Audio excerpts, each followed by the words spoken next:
We are live. The Daily Wire. That's Ben Shapiro, Candace Owens, Matt Walsh, Michael Knowles, the whole crew over there are on a warpath against essentially the red pill. They're calling it out. They're criticizing it. I want to pick apart and break down how a lot of the things that they do and say and a lot of the content that they do is really not that much different from red pill. And this is mostly just a deliberate, contrived, convoluted corner to market strategy, because a lot of what they do is that they're essentially in the business of calling out the modern woman, the feminist, all the woke stuff. And the red pill does that same thing, calling out the modern woman, the feminism, and all of that stuff. That's probably 20% of what the Daily Wire does. But the red pill, that's mostly all that the red pill does is talk about the social dynamics between men and women and call out all the fallacies and logical BS that they try to spoon feed us with when it comes to all the woman-centric content, viewpoints, and everything that's pushed out through popular culture.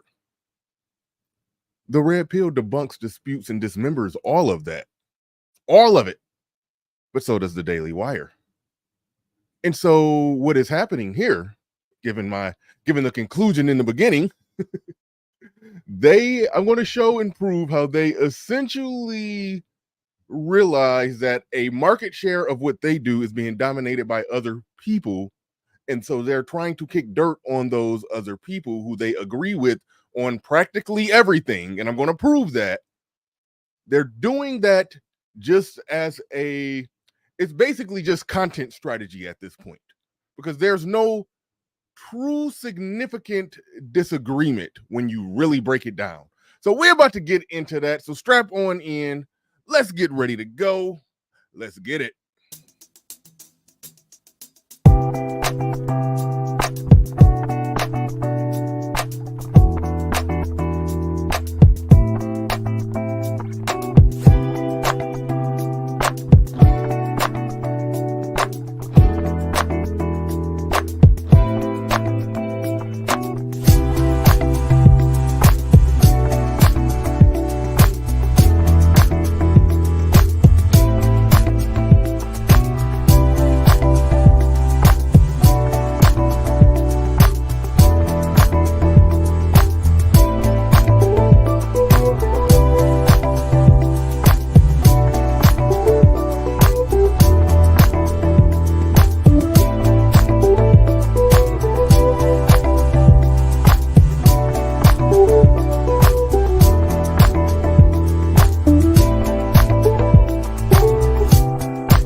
Peace, folks.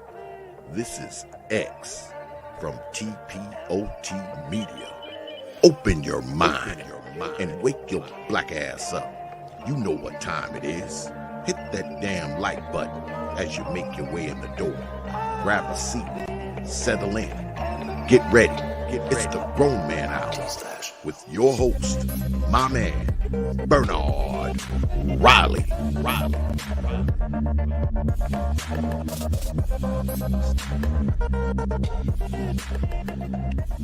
Welcome to Machismo TV, the ultimate destination for modern men seeking to upgrade their lifestyle. Subscribe to Machismo TV and Saul T-Balls. We stream daily from 12 midnight to 8 a.m. Eastern Standard Time, the best male-centric content. Highlight reels without reviewing or providing any editorial bias to the content. We have done so much, with so little for so long, we are now qualified to do anything, with nothing. We've done so much with so little for so long, we are now qualified to do anything with nothing. Those are the words of Machismo TV. The link should be pinned somewhere to the top of the chat room. You want to click on that. You want to click on that. Shout out to everybody in the building. We're about to get on into this. If you heard the pre-intro ramble, you already know what I'm going to be talking about here. Stack or Starve in the building, jumping it off properly with a $50 super chat.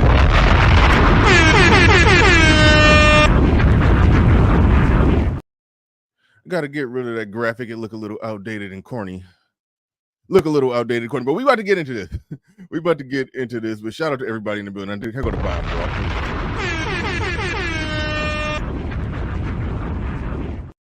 There go the bomb, bro. Hold up. I don't know what I'm doing. Why is that on loop? All right. We getting into this thing. Like I said in the pre-intro ramble, I'm going to show and prove how the Daily Wire and their attack and or criticism of Red Pill is nothing more but a content strategy. I'm going to break down, show, and prove how all the points that everybody that would consider themselves Red Pill, all the points that they make, the Daily Wire essentially agrees with it. It's one small disagreement, but they're going to actually show their cards and show how that small disagreement, when it comes to marriage, they're going to debunk their own argument and show how and why they understand why a lot of people in the Red Pill community are apprehensive when it comes to state-sanctioned marriage. But they run with a narrative and depict it as something that it's not, when them as conservatives understand exactly what it is, because you're a conservative. You like smaller government, right? So you shouldn't have a problem with somebody saying they don't want the government in their bedroom, in their household, making decisions about their family. So to criticize that is, mighty liberal of you. But we about to get into that. But shout out to Stacker Starve. Do appreciate you coming through. Shout out to Joe Ethereal. Shout out to Bandit Nation. Shout out to Gun Metal Guy USA. Shout out to who else we got in here? Vincent Daniels. Shout out to you. And Shameless. I never said I don't understand why. I have a clear understanding of why, and I'm about to break that down. About to break it down to the molecule. Then you went on to say a bunch of stuff that I don't even got time to read. You was all over the place. But I appreciate you coming through early, dropping comments, so I will click on them. I will acknowledge you, but I don't got time to read all that. You came in here and you wrote a 12-page essay in the chat room. I do appreciate that. I like the engagement. YouTube smiles, YouTube looks fondly upon an engaged audience. So I do appreciate you dropping all those comments. Will not read them all, but will not read those. But shout out to everybody. Shout out to Classic Clay Bigsby member. Shout out to you. Appreciate all the members. But all right, let's get into it. Strap on in. Fair use, all of that good stuff. But let's get ready to go. Let's get it.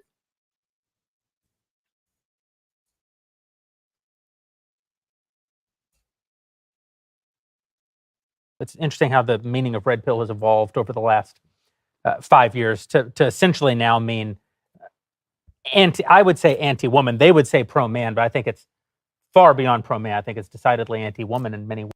All right, real quick. I know I like to pause it a lot because sometimes you could just find something wrong with almost every sentence.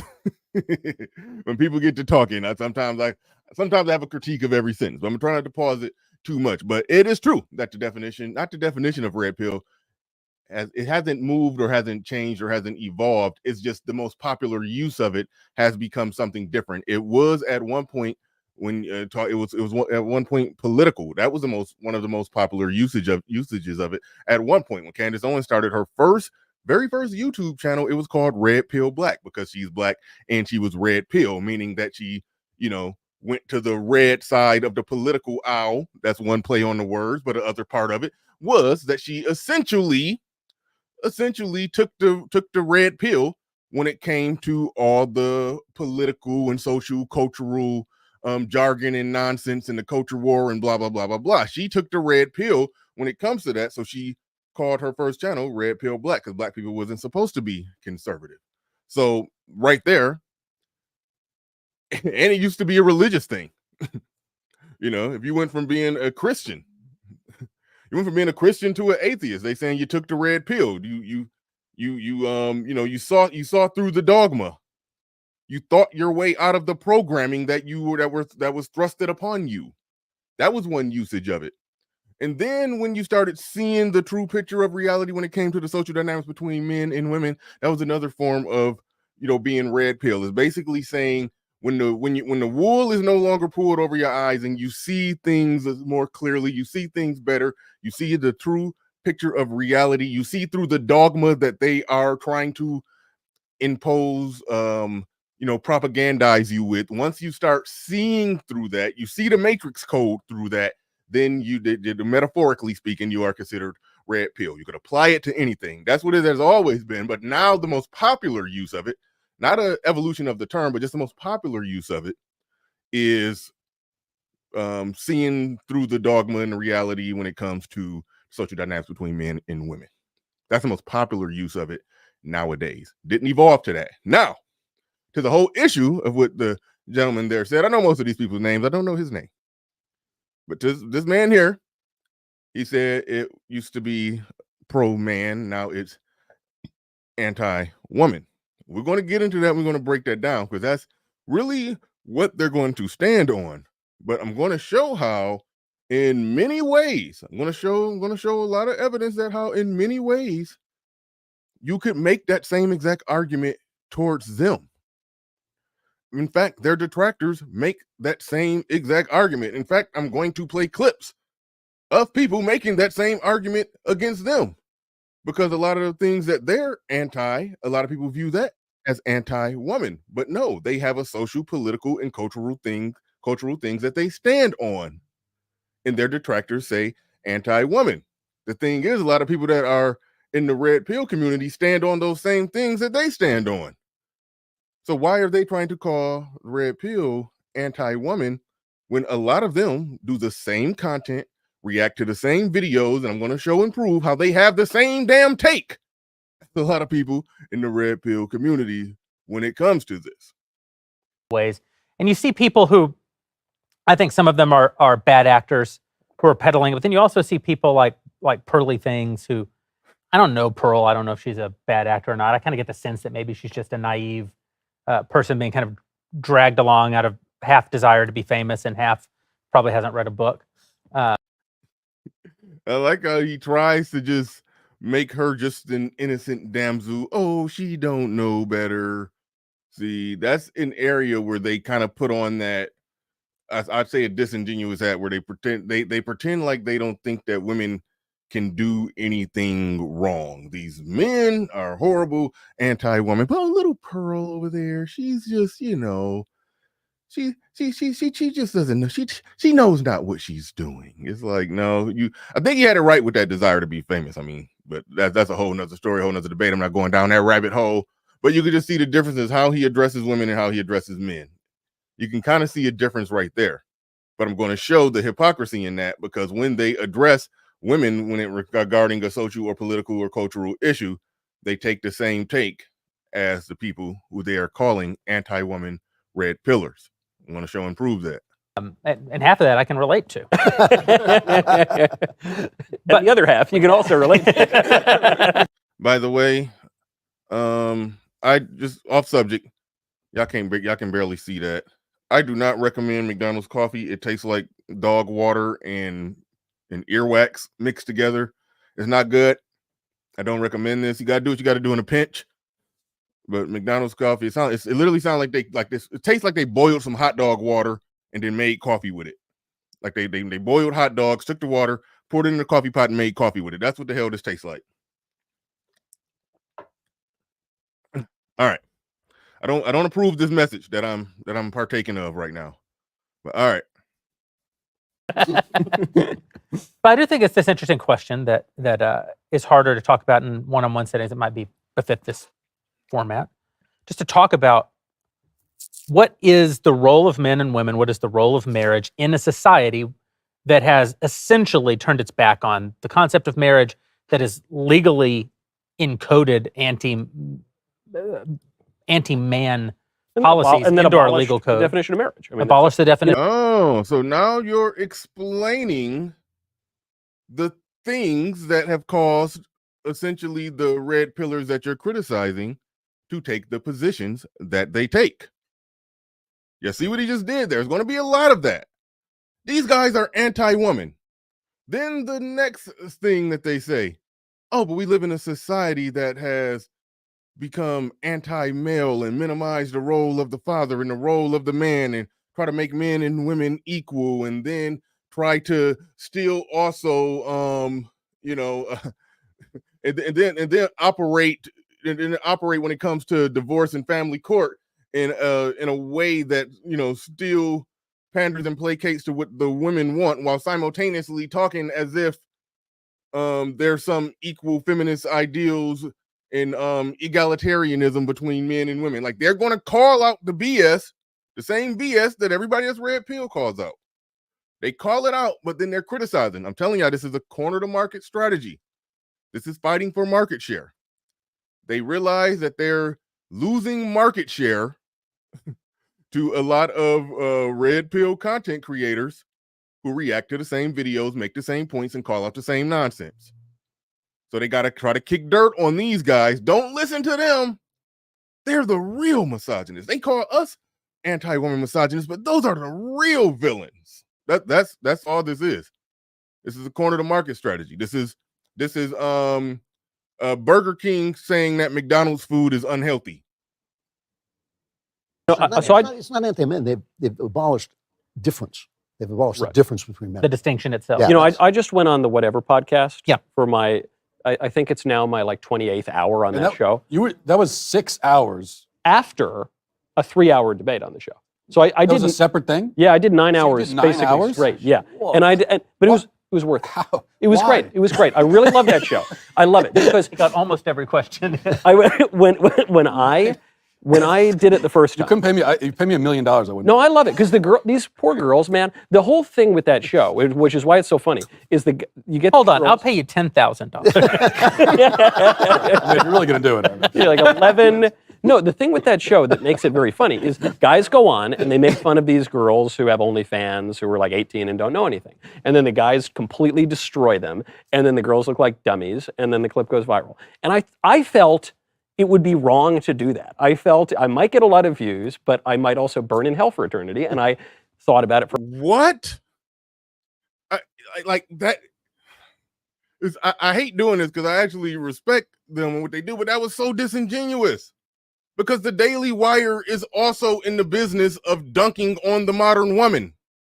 They're in that Ben Shapiro is famous from going on college campuses and dunking on purple-haired feminists who are just intellectually ill-equipped to debate back and forth with him. And he completely demolishes and brutalizes them in a rhetorical back and forth conversation. And when I say brutalizes them, I've got to be careful nowadays. He intellectually kicks, try not to cuss too early in the show. He intellectually defeats them to a really high and efficient degree. Then Steven Crowder used to work for them. That changed my mind when he used to go on college campuses and some college students, like he talked about the 18-year-old OnlyFans model that doesn't know nothing and they just getting smacked around by whatever red pill guys are on there. I got to be careful with smacked around. I mean, intellectually, dramatically losing a debate, when it comes to intellectual discourse. Got to be careful here. They're in that same business. That's what Steven Crowder did on college campuses. That's what he actually does. Whether it's an OnlyFans model or it's some feminist on a college campus, they're in the same game. These are 18, 19, 20-year-olds who don't know nothing, debating against experts. They're in that same business. It's like you cannot criticize. You cannot criticize anybody who's considering themselves red pill. I don't care who it is, whether it's Fresh and Fit, bringing on the bimbos, to whatever podcast. I don't really watch that. I mean, I saw it when Saint and Sinner was on there, which Matt Walsh reacted to when he thought he prayed. They praised Saint and the Sinner's performance on there, but they're criticizing other men who debunk the female-centric BS.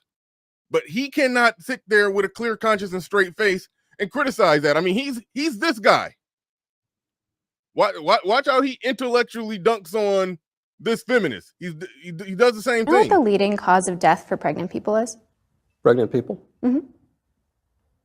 Mothers, women. If you'd like to call them mothers, not all of them are mothers, but if you'd like to call them that. What are they if they're not mothers? They're pregnant people. What people other than mothers are pregnant? It only takes a couple extra syllables to use inclusive language. To include and who? It seems to include people who don't identify as women but can become pregnant. So you're telling me that in order to be a moral person, I need to accept the idea that a man can really become a woman. That's a prerequisite of my being a moral person. I mean, yes. I would Yes. like to identify, I do identify actually, as the correct person on this issue. And I would just ask that you accept and affirm my identity. Do you? Well, you are not a medical professional, and abortion and pregnancy No, I'm is just a talking about my medical identity. concern. That's not your identity. That is my identity. I promise you that's my identity. Michael, do you know? Surgically picking apart and dunking on the modern woman. They're in that same business. But he just criticized other men for doing the same thing that they do. And yes, the Daily Wire does other things. They're going to talk about Israel, Palestine, all of that. They're going to talk about, conservative politics, lower taxes, smaller government. They're going to talk about all that. They're going to talk about Trump and Biden. They're going to talk about all of that. But 20% of what they do, the things that they go the most viral for, is usually dunking on the modern woman intellectually.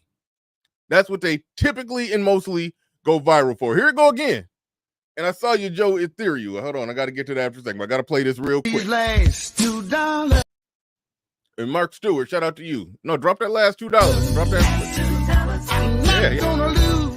You, Mark Stewart, for putting your last $2 on that. Do appreciate it. But Joe Ethereal just came through hard and heavy-handed.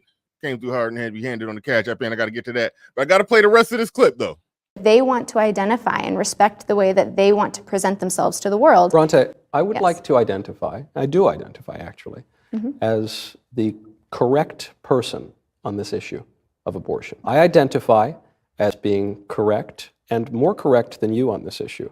And I would just ask that you accept and affirm my identity. Do you? Well, you are not a medical professional, and abortion and pregnancy No, I'm is just a talking about my medical identity. concern. That's not your identity. That is my identity. I promise you that's my identity. Promise you That's very different from your sexual and gender identity. How so?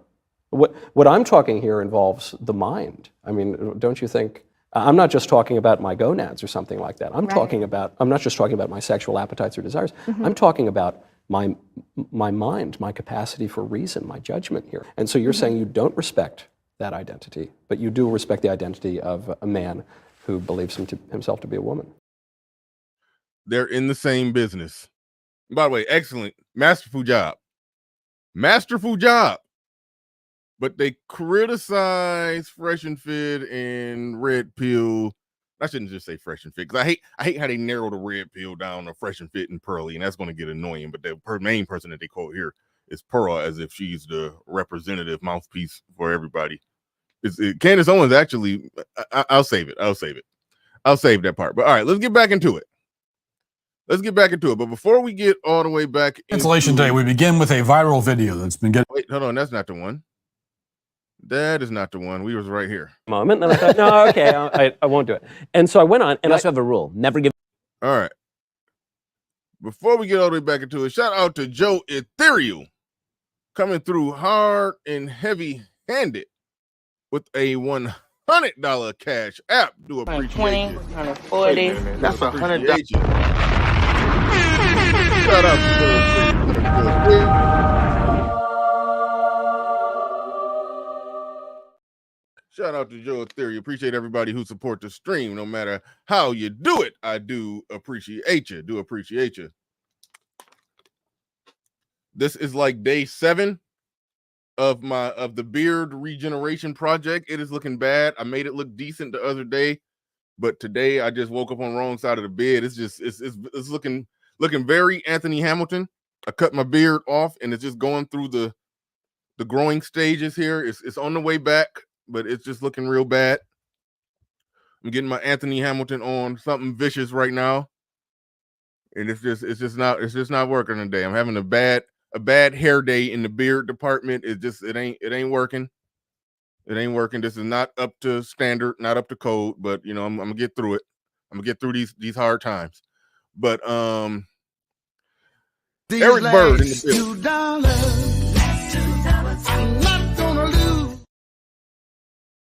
Eric Bird in the building. Do appreciate you.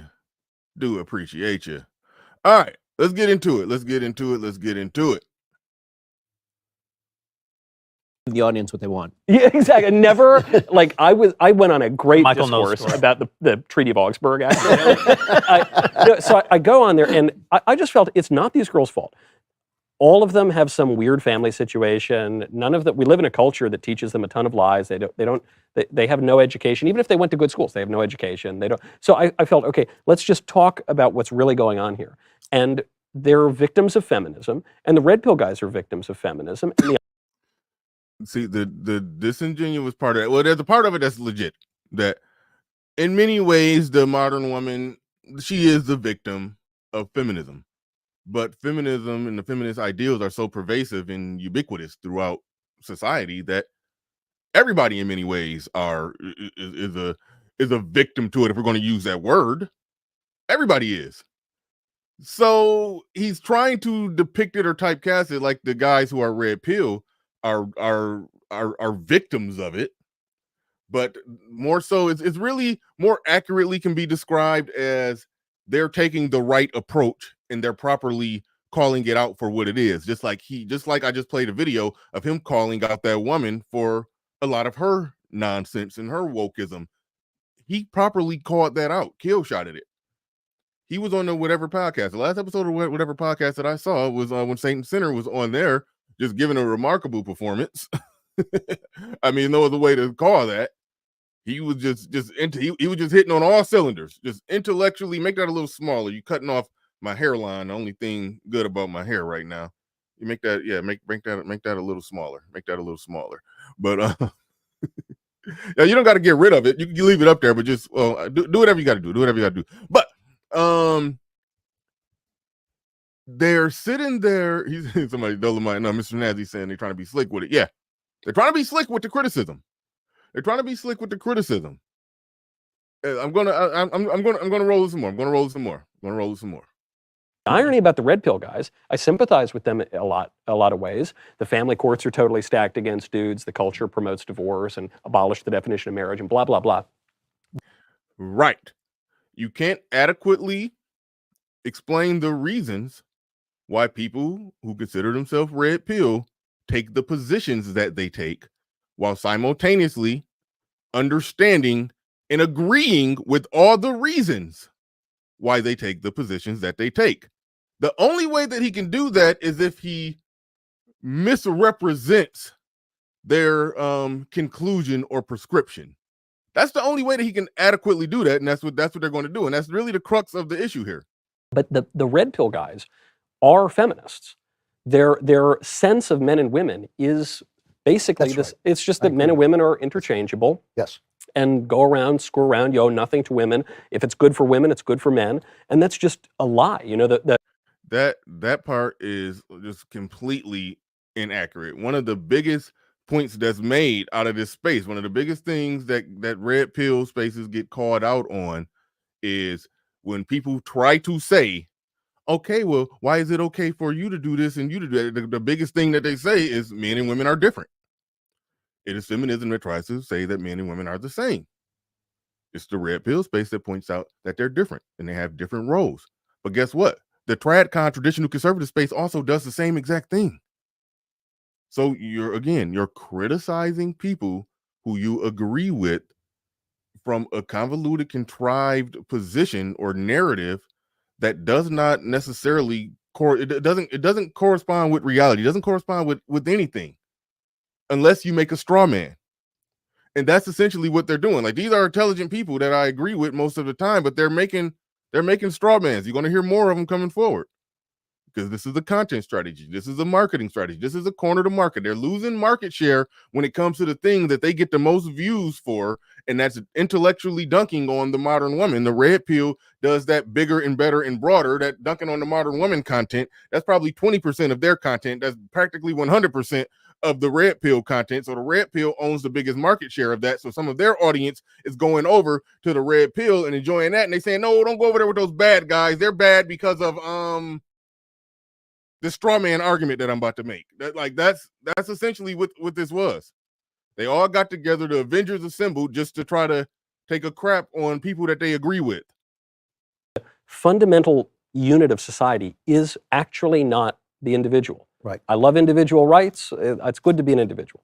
The fundamental unit of society is the family. It's men and women together who have a love that becomes so real that you make more people. Well, to have an atom, you have to have a proton and an electron, right? So it's like a man is a proton, like very important, but essentially nothing until it's to unified. have Adam, you need to have an Eve. No, you don't. That's where I thought he was going. That's where I thought he was And going. then I to. thought he was going to go for the Steve thing, and Yeah. I was just going to. That's why Not Steve. I've always Two protons an atom does not make. I dare say. I've always All right, I'm cringing, but I do like a corny dad joke, so I'm not gonna clown too much. I'm cringing. It was corny, but I kind of like that kind of humor. But they're going with the absolute premise that anybody who considers himself red pill is 100% outright anti-family. Most of the men who consider themselves red pill, they are anti-state sanctioned marriage. They are anti having the big government involved in the matters of your home, your household, your family. They don't want the big government in your bedroom. These are conservatives. Conservatives want smaller government.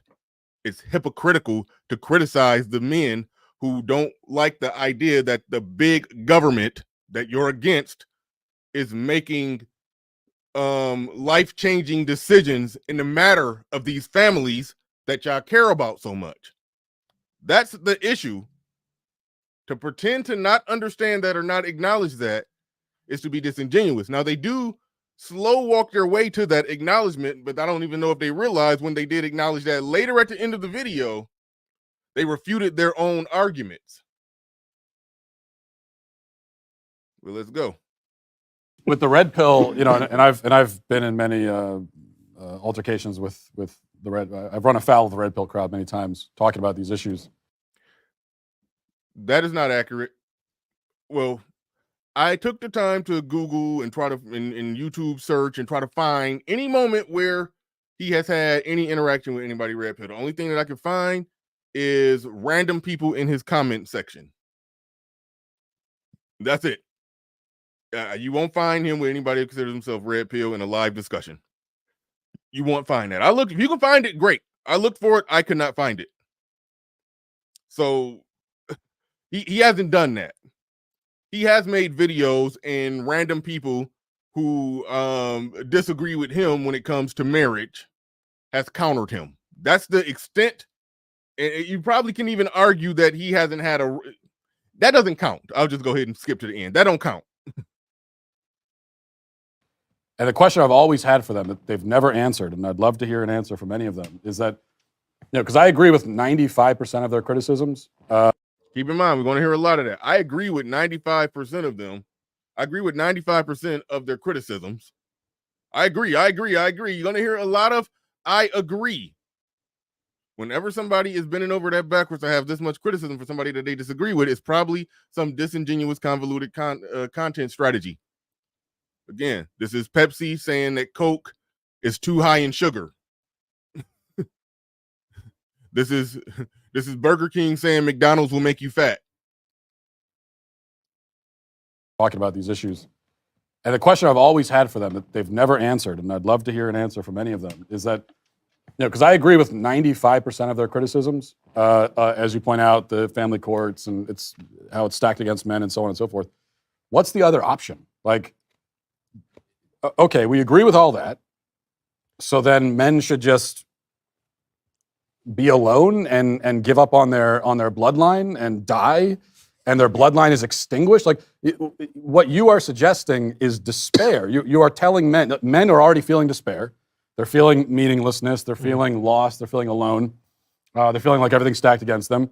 And so your answer to them is, yeah, well, that's be in despair, and then find somebody who has given that answer. The only thing that I could say that they bare minimum are arguing against is the hardcore MGTOW monk, who probably gets most of his criticism from the red pill community. Like, somebody is just MGTOW monk, just going their own way and want no dealing or interaction with women at all. If somebody is taking that stance, the most of society kind of just leaves them alone a little bit. It's the men within the red pill space that's saying that, hey, no, that's an extreme measure right there. That's like over the top risk avoidance. That's the red pill community that says that to the hardcore. I hate to get into all the different pills, black pill, MGTOW monk. A lot of that sounds goofy to me too. A lot of that does, but that's who he's talking about. And some of them probably pull up in his comment section, and he argue and debate them in the comment section, and he uses that as his springboard to criticize other people who owns a bigger market share of one of the things that they do. And what do I mean by one of the things that they do? One of the things that they do is they react and respond to essentially the modern woman. That's what they're in the business of intellectually refuting the modern woman. I'm going to show an example of that. That's Cancellation day. We begin with a viral video that's been getting. All right. Remember when everybody reacted to this chick right here? Like I said, they react to the same videos. They say a lot of the same things. They do a lot of the same content, react to a lot of the same videos, and quite often have the exact same take. He's going to respond to this, and we're going to listen to his response. And tell me if you hear him responding any different from how somebody who's red pill would respond to this. A date this week, and I felt the feminism leaving my body. I live on the east side of LA. Quite that optimistic. I'll explain, but first let's watch the video. Here it is. Guys, I went on a date this week, and I felt the feminism leaving my body. I live on the east side of LA, and if you don't know what that means, it's sort of like the artsier part of LA, you know? It's people say it's like Brooklyn and New York. So I go on dates with a lot of men and women who, live over here. There's always a negotiation about who pays, and that's great. I like to pay for people, all that. But what I will say is that I sort of fell into going on a date with the most guy's guy I've ever been on a date with. And he's from West, Santa Monica. He's a bro, right? A guy's guy is usually not my type. I cannot remember the last time that I went on a date with a straight bro, you know what I'm saying? But it befell me. It befell me in an organic fashion. So I'm on this date with this guy, and the thing about a guy's guy is he's putting his card down. He's paying for everything. And I really it sort of activated something feral in me. I'm not gonna lie. We went to another bar, and he was gonna go to the bathroom. So I was getting prepared to pay for our drinks because he's been paying all night. Of course I'm gonna pay for the next round. But as he's going to leave for the bathroom, he turns to me and he hands me his credit card. And he goes, "Here's my card. Get us whatever." It might be time for me to get away from all these, liberal snowflakes on the east side. All right. Everybody reacted to that. Now, a blue pill person would look at that and probably say, I shouldn't even say a blue pill. I just say somebody who's, easily, convinced and persuaded by a woman saying something that they agree with. To me, she was annoying and obnoxious and used a lot of weird language. And yes, Game Changer, she is heavy on stereotypes. Yes. I think Jackie pointed out something that I don't think nobody caught, is that he said, "Wait, is that the girl who called her dad a deadbeat?" So this chick could have been making this video as an attempt to go viral, just like she made a video about her dad calling him a deadbeat in an attempt to go viral. Like I tell y'all all the time, I don't believe half of what I see. Most of what we're seeing, all these fake viral videos, these spontaneous caught on camera videos, or these spontaneous sitting in the car telling you something that just randomly, spontaneously you won't believe what just happened to me. Most of that stuff is fake and made up stories. Most of it. But all right, here's his response to that. All right.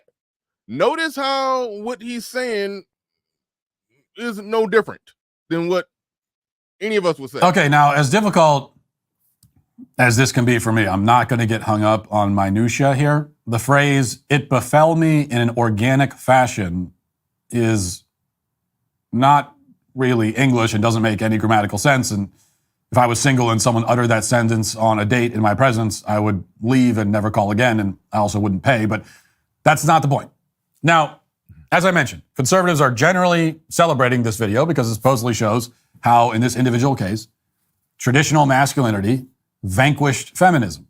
She even says that the feminism is leaving her body, which is indeed the kind of thing we love to hear. Yeah, and notice he's calling out the fact that conservatives were wrongfully or jumping the gun. He's doing the same thing that a lot of the red pill content creators did, said that they're jumping the gun, but they're missing one major point. He caught the real actual point here. He's not about to knock this out the park. But on the other hand, if I must be the guy who always finds the dark cloud inside the silver lining, it's hard not to notice that right now she only appears to be excited about the fact that the guy paid for everything.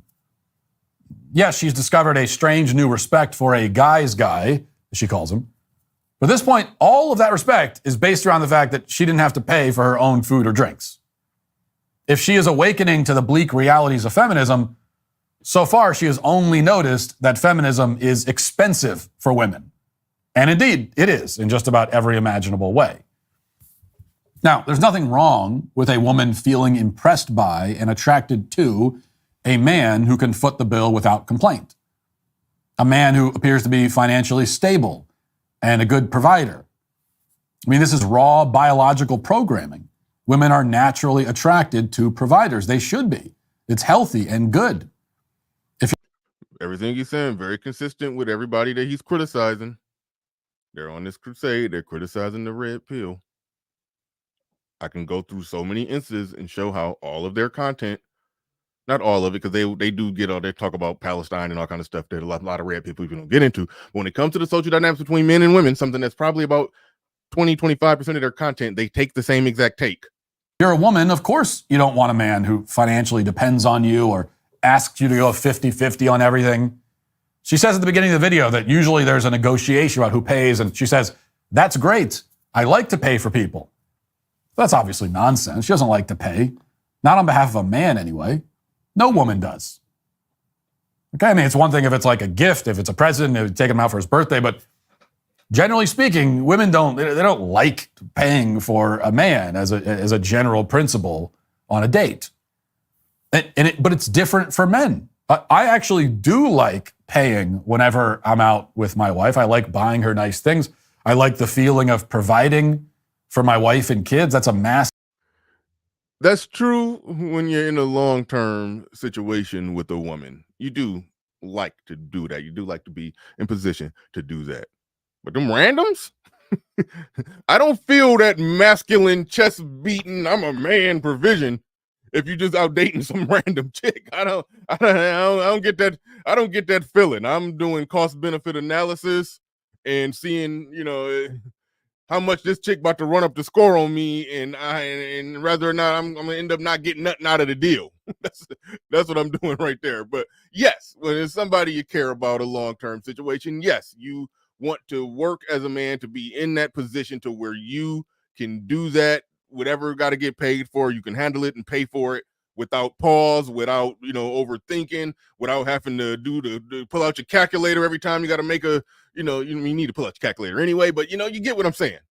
You need to be manage the money you're spending, but you want it to not be a problem to spend it. That's good, and men do feel good when they're able to do that. I was just making a little caveat, just not, if you're single and y'all with randoms, don't be letting these chicks gaslight you into thinking that you a real man because you just slapping that credit card down on the table so fast. It's like, nah, they'll use, I'm going to talk more about that on this show, how women like to use the language of traditionalism to gaslight men into funding their modern temporary good times. So don't fall for that one. But let's go. Masculine thing. Men feel better about themselves when they're being masculine. So, that makes sense. Women don't enjoy the masculine role, even if they pretend they do. That's why the ones who like to pay will become giddy with excitement when they meet a man who relieves them of the burden of the thing that they allegedly enjoyed doing. He cooking. So, all of that is fine and normal. But here's where the rubber meets the road. She has discovered that she likes a masculine man because he pays for dinner. Mm-hmm.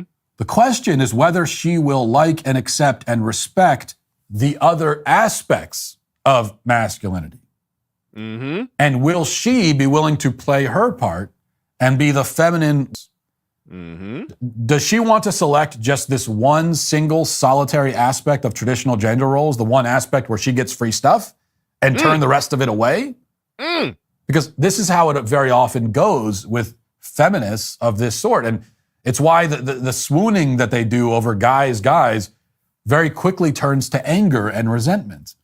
Because the moment they discover that gender roles aren't simply about getting free cocktails, things fall apart. So, to put the question more bluntly for her, you want a man who pays, fine. But are you also willing to drop the feminist girl boss and be the kind of woman that the man who pays actually wants? It's the season of giving, but you've already given enough to your internet.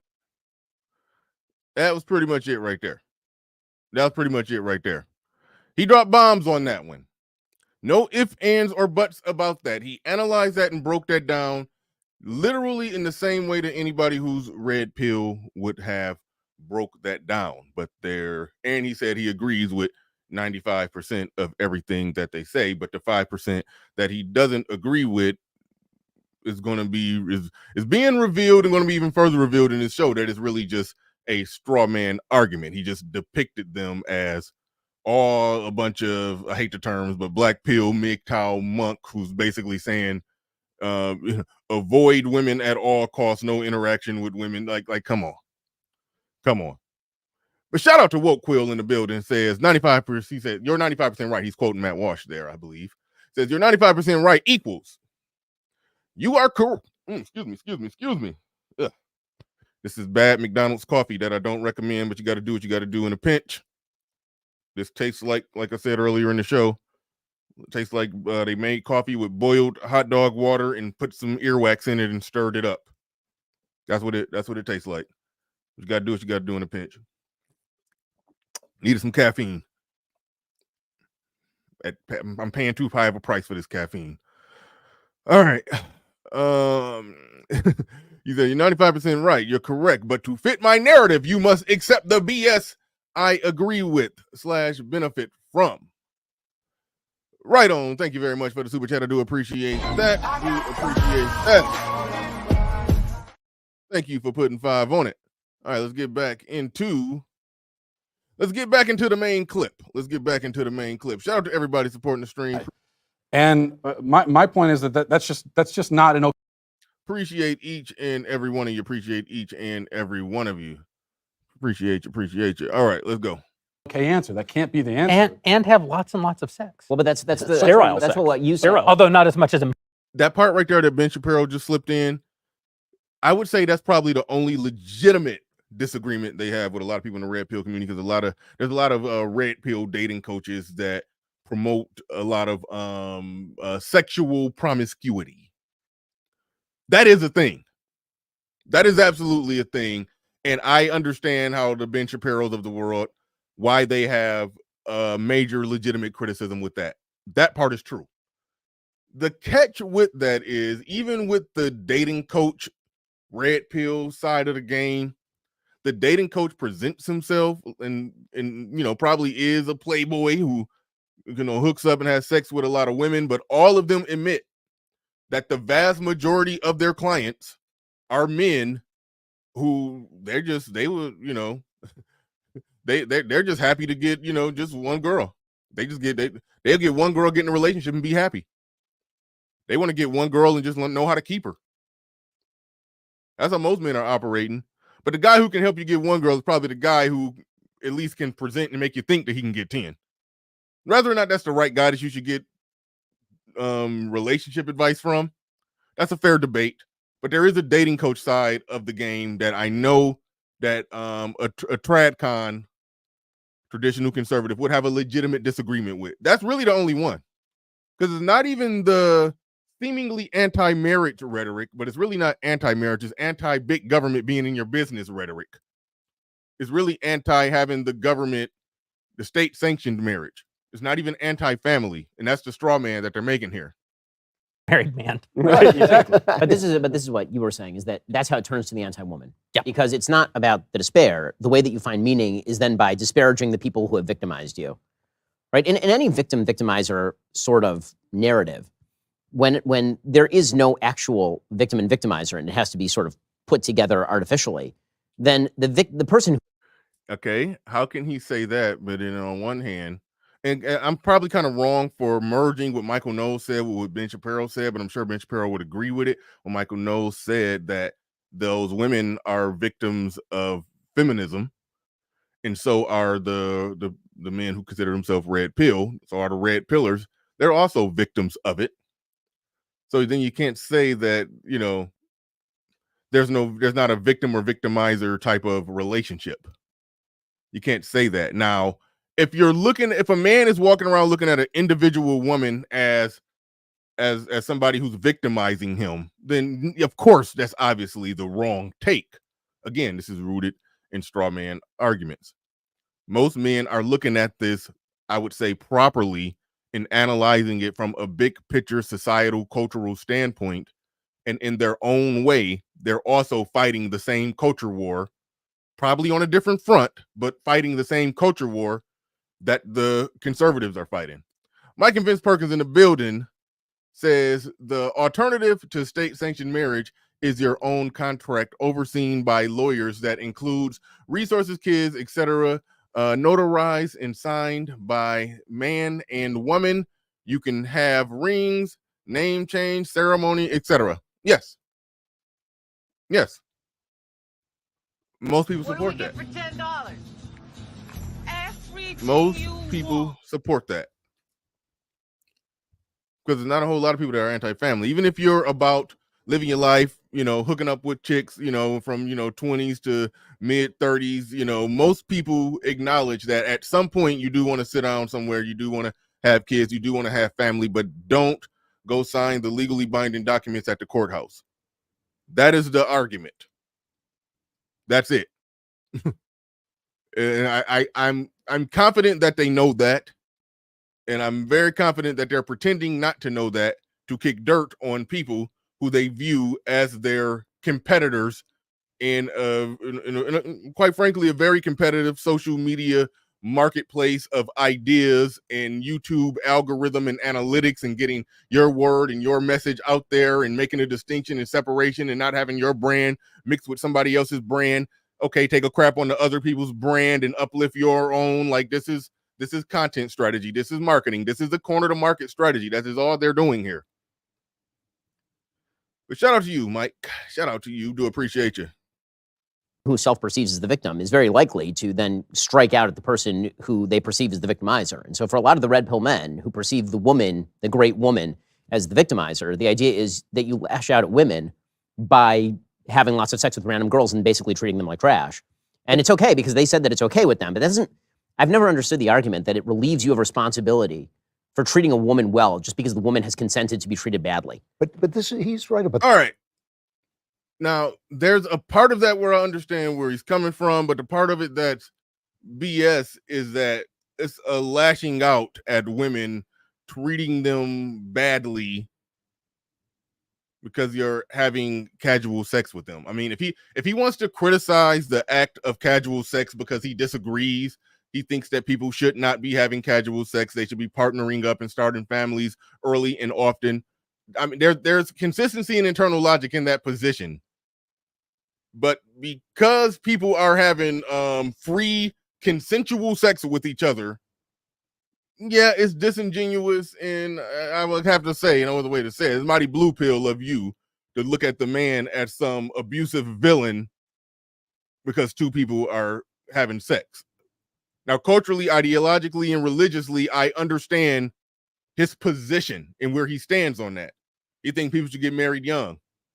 You think they should bring back shotgun weddings, 18, 19-year-olds, marry them off, stay together. So I'm not going to argue with the internal logic of that position.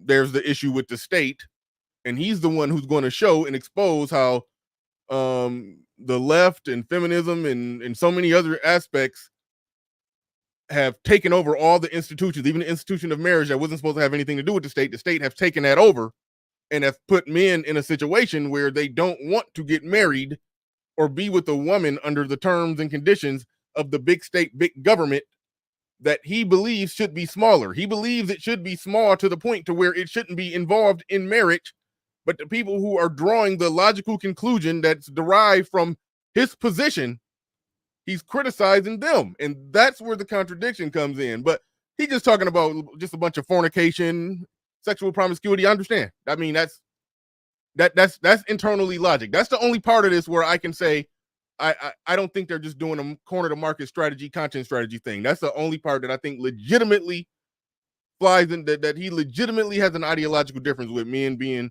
sexually promiscuous. Reality is I'd always say it's only a small percentage of men that actually do that or actually can do that, but that's a whole nother debate. The despair. This is permeating the right. It permeates the politics of the right. It's the idea is basically it's all over. They think of people basically, Ben, like you and me, as sitting on an ice floe, kind of floating out as the ice, melts away, because we're sitting around thinking about civil debate and, constitutional governance, and they think that's all over now. And their despair permeates the right. And I listen to a lot of these young guys, and they're talking about bringing back monarchy. They're talking about, they're king. I know you look. What? I didn't say anything. I didn't say anything. But we had monarchy. It's not that great. It actually isn't. If you think our elections are bad, wait till you see the beheadings. Because that's how most of the kings of England were killed. Yeah, I know. I mean, that's fine. I'm not saying we need an imam or a sheikh. Honestly, this whole conversation would be putting me to sleep, but I can't go to sleep right here. I need my Helix sleep mattress. Whoa. So good. Whoa. Right? Oh. So good. I've been talking about my Helix mattress for years. I've had it for probably a decade at this point. It is awesome because it was made. You got to give him a slow clap for that segue to a commercial. That was masterful. that was a masterful commercial segue. Let me fast forward past that commercial, but damn, he got me. I was like, "Whoa, tell me about that mattress." He got me. Missing this? What is the red pill no marriage thing? I feel like I'm. That's helixsleep.com/Ben. Use code HelixPartner25. Am I missing this? What is the red pill no marriage? Yeah, RM. That boy good. That boy good. Yeah, that's how I felt.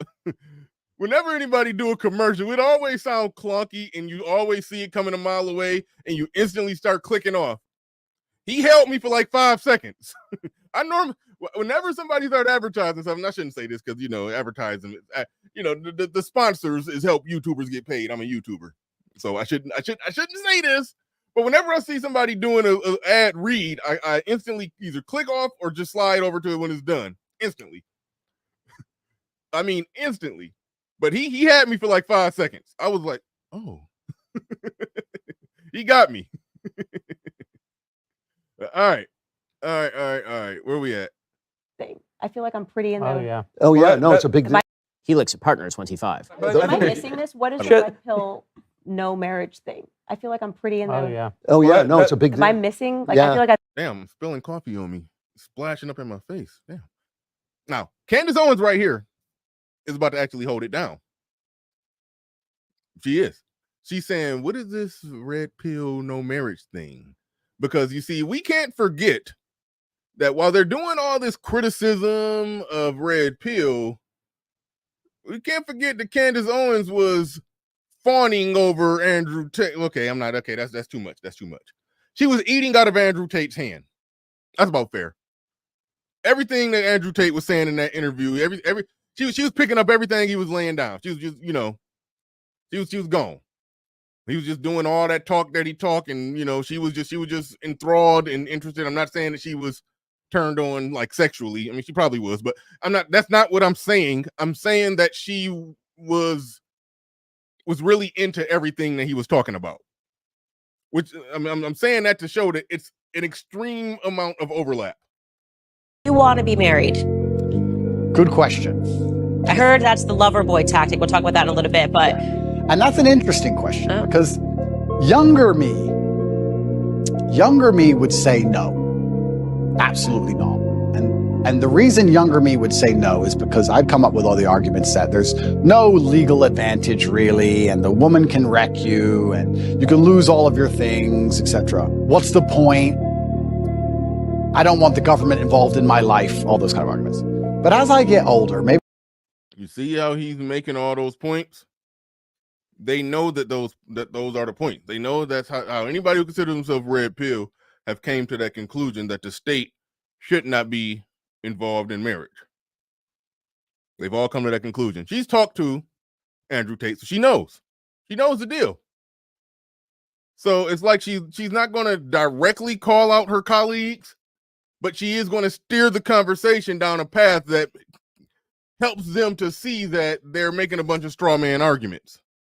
Maybe I'm getting a bit softer. Maybe I do think sometimes you need to make a decision based purely on love and have the faith of love and faith in your love enough to say, I don't care what the government's going to do about this because I truly believe in us and I think we're going to make it. So would I get married? Perhaps some point, yes. In the future, I might get married. Yeah, I'm not against marriage like I used to be. I used to be super against it. And I think that's because I grew up in an environment where everybody was divorced. Yeah, post jail Andrew Tate then got soft. Not just playing, but that the position that he laid out is literally the accurate position. You don't not believe in having a family and all of that. You just don't want the state in your in your stuff. That's literally what it is. And she knows that and understands that when she and I'm not saying it. Mike is saying it. The fawning is correct. When she was fawning over Andrew Tate, I'm not gonna say that. I'm just gonna say she was very interested.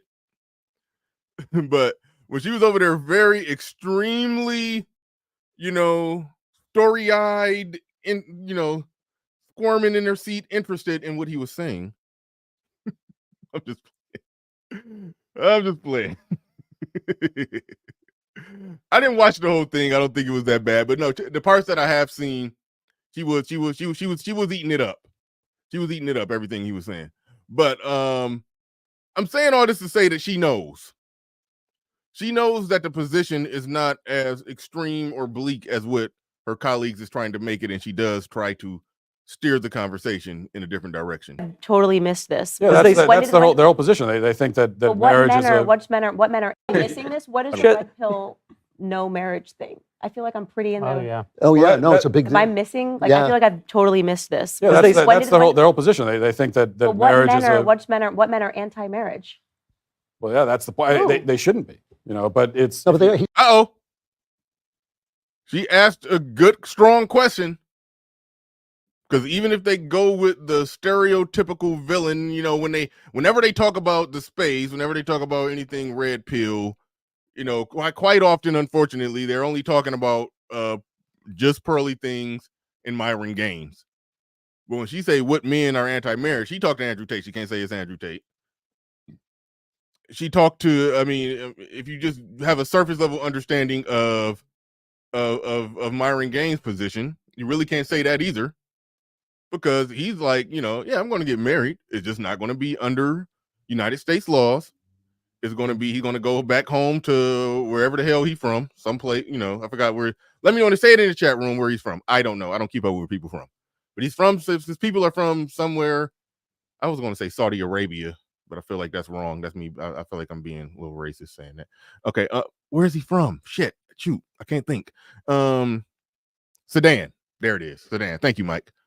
He's going to find him a chick back, and he's going to find him probably find him a couple virgins back in Sudan and get married in that way. That's probably what Myron. In fact, I shouldn't even say probably. That's literally what he's going to do. That's literally what he's going to do. He's here making his money, stacking his paper. He's going to get married in that way. So you can't even say Myron. You can't say Andrew Tate because they only know the big figures in it. I'm sure they know who Rollo Tomasi is. They can't say that. Because Rollo Tomasi been married for, a million years. Like, who can they say? Even on the black side of it, I'm pretty sure they was aware of Kevin Samuels when he was alive. Kevin Samuels was pro-marriage. I get, it's so it's like you you really can't make the argument that they're making adequately. And she's asking the right question. What men have said that? She's literally asked the right question. And Matt Walsh, who's normally extremely logical, he's the what is the woman guy. He started that. He started fumbling and noticeably avoiding or dodging a question because he realized there was not a name that you could put on that. There literally wasn't a name that you could put on that.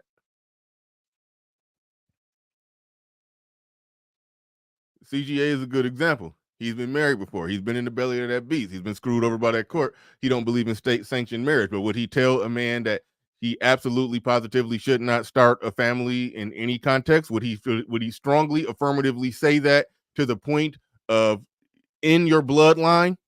Does he make that argument? In order for Coach Greg Adams, who's probably the most staunch down when it comes to this, Coach Greg Adams will have to take a hard position saying that yes, you need to be willing to end your bloodline because of the circumstances today.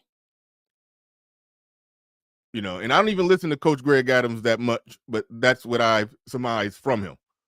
When I say I don't listen to him that much, I'm not no criticism. He's on point. Coach Greg Adams is on point. I'm limited in the amount of stuff that I got time to listen to, so I just catch him when I can. But just my understanding of him, y'all can state his position in the chat room better than I can. As CGA says, have leverage and options. Okay.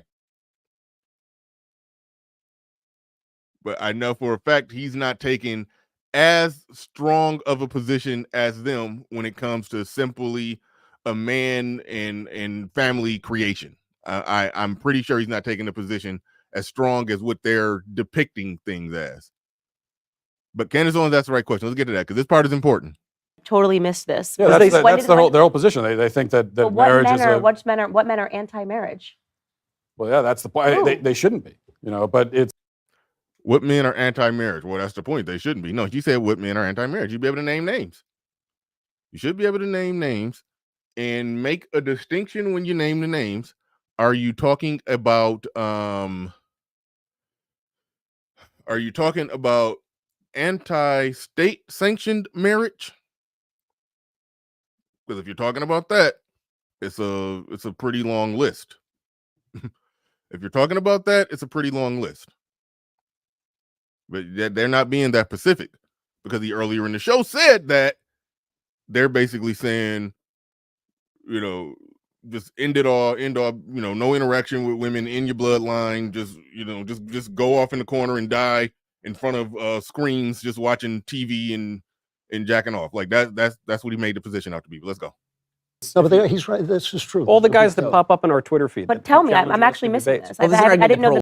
All the guys that pop up in their Twitter feed, these are big-time major content creators, have built the Daily Wire, a multi-million-dollar media company.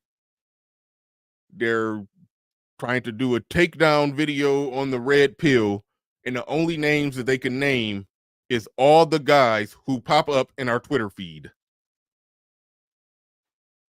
That's I'm sorry, that's not good enough. I guarantee if somebody who's in the red pill community is going to criticize TradCon's Christian New Conservatives, they're going to be able to name names. They're going to be able to play videos and quote directly and respond directly to what was said. They're talking about Twitter commenters. Marriage thing. I'm very pro-marriage. Pearl made that argument. Yes. Okay. The argument men should not get married. Okay. Because the institution. But are men listening to that? Like, are men saying that men shouldn't get married, or is that a woman saying that a man shouldn't get married? Well, one moment. I gotta drop a bomb for Candace on. She about to say some nonsense a little later on, but I gotta drop a bomb.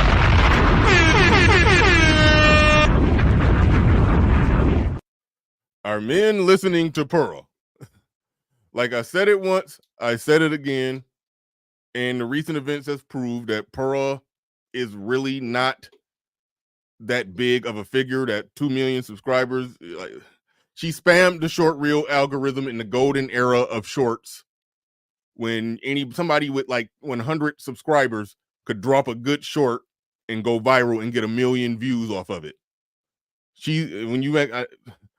Like I got 37,000 subscribers. That my channel is really not that big. I think 20,000 of those from like 5 shorts that went viral and got 1 million views. Like that's how people grow their channels. Pearl spammed that short reel algorithm and got the whole of YouTube, clicking on and many of them subscribing to her really quick hitting, clapping back at the modern woman content. It was entertaining. It looked good. And it was witty. It was fun. And so she just has just the mass plurality of a YouTube audience, but not a strong supportive base. Fresh and Fit, go to Rumble. They still got 15,000, sometimes 20,000 people in there. Pearl goes to Rumble. Her audience does not follow. She tries to do stuff over there. The views are, some of her views on Rumble aren't that much different than mine. She don't got an audience like that. She's not like, people don't follow her or sit Indian style to learn at the feet of Pearl. She is a really good YouTuber who knows how to properly game the YouTube algorithm, build a team, and pop out videos, shorts, and pre-records and edited clips and live streams. She know how to pop that stuff off the assembly line like clockwork. She's one of the best I've ever seen at knowing just how to do YouTube. Had she chose anything, whether it was red pill or home and gardening, she probably would have got the most subscribers over time. She's a good YouTuber. She is not the thought leader that people look to. And thank you, Candace Owens, for knowing and understanding that. Thank you for asking the right questions. Pop up in our Twitter feed. But tell me, I'm actually missing this. Well, I didn't know the marriage thing. I'm very pro-marriage. Pearl made that argument. Yes. She made Okay, the argument men should not get married. Okay. Because the institution. But are men listening to that? Like, are men saying that men shouldn't get married, or is that a woman saying that a man shouldn't get married? Well, Pearl, I think that there are examples of men saying it as well, but I think Pearl is sort of one of the prominent voices. A lot of the people. But she's not married. No. Yeah. Okay. So then. She's not the prominent voice. She did grow a big platform. She is not the primary prominent voice. Any of the prominent voices that are men would say, stay away from state-sanctioned marriage. That's what they would say. They would say that. But there's a difference. There's a huge difference from the straw man that they're putting out there. I think that's a huge thing, right? I mean, obviously, it's like listening to people that don't have kids tell you why you shouldn't have kids. Like, it doesn't really work, right? Because when you're telling them about what changes inside of you when you get married, and I think it's very easy to gravitate towards that. That is a feminist message, not to get married. And if her argument is, if your quarrel is with the courts, I could agree with you. Like, the courts have done tons of things that are awful that I disagree. I don't even agree necessarily with the courts taking marriage at all. It was a church thing, and they took it, and this is how we ended up with gay marriage rights, which I'm very much opposed to. Well, I would say that a big part of now, this is the part of the show where they start slowly debunking their whole premise. Because once she says that, and once they all agree with that, now they have fully made the red pill, the argument that anybody who's red pill would make. They have fully made that argument now, and they're going to make it even more. the red pill thing that we would all probably agree with is they diagnose actual problems. Right. So when Pearl or other people in the movement come along and say, this is a major problem in society, right, I almost always agree with them. Yeah. It's when they get to the prescription that I think that it falls apart. The prescription being, lashing out at women generally or embracing despair or not kind of nihilism. It's a feminist message. Lashing, and that's where Candace Owens went back and got back on code, which she said it's a feminist message. But that lashing out at women, what the hell is that? What do they mean by that? How are they explaining that? Like when they talk about lashing out at women, let me pull this. Where is that at? Where's that? Like, okay, is this? I mean, hold on, because I mean they're in the business. The thing that they're calling lashing out at women, they're in that same business. Like Ben Shapiro has blown up by intellectually. He got popular on YouTube, went viral on YouTube, became the star that he is from intellectually dunking on the modern woman in debates on college campuses. That's how Ben Shapiro got to be who he is. Yes, he does other things. Yes, he talks about other things, but it was stuff like this that got him where he's at. think that women who voted for Hillary, women who have strongly supported the feminist movement and supported the left are feeling disenfranchised given the current climate of sexual brutality and oppression brought to light in Hollywood recently? So I think that people have a willingness to blind themselves to facts that they don't want to see. And so what I've seen a lot is people saying, well, the problem of sexual harassment isn't unique to Hollywood and has nothing to do with our culture regarding sex, a leftist culture regarding sex. No, it has to do generally with men. As soon as the left sees, wait, our culture, our feminist culture that we said that we were going to promulgate and was going to protect women, hasn't protected women, nearly at all. So I've been getting a lot of this online in the last couple of days. It's you men who haven't stood up. And I keep saying, like, what do you want me to do? And I'll do it. Like, if you show me a rapist like Harvey Weinstein allegedly is, then I will say, send him to jail or castrate him, right? Like, this is not difficult. But if you just say to me, you don't acknowledge the rape culture, again, I need you to define that, and I need you to explain to me what I did. Like, really? Stop lashing out at women, Ben Shapiro. Because men who are red pill will make those same exact arguments.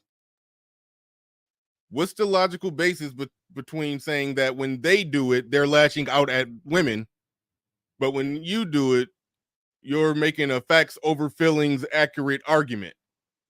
It's like, again, that's the disingenuous marketing strategy here, because they realize that they make a lot of the same points. They react to a lot of the same videos. They do a lot of the same type of content, but they're losing some market share, perhaps. This is a corner to market strategy. This is a kick dirt on your algorithmic competitors. That's what's going on here.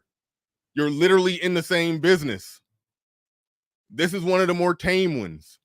There are plenty of other instances where he has picked apart, debunked, and intellectually dunked on women all the same, just like men in the red pill community do, to try to spin that as them lashing out and attacking for doing the same thing that you just did right there. And there's probably hundreds, if not thousands, of videos of him doing the same thing, and that's how he became Ben Shapiro. That's how he became damn near a household name. It's disingenuous. I'm sorry. It's disingenuous.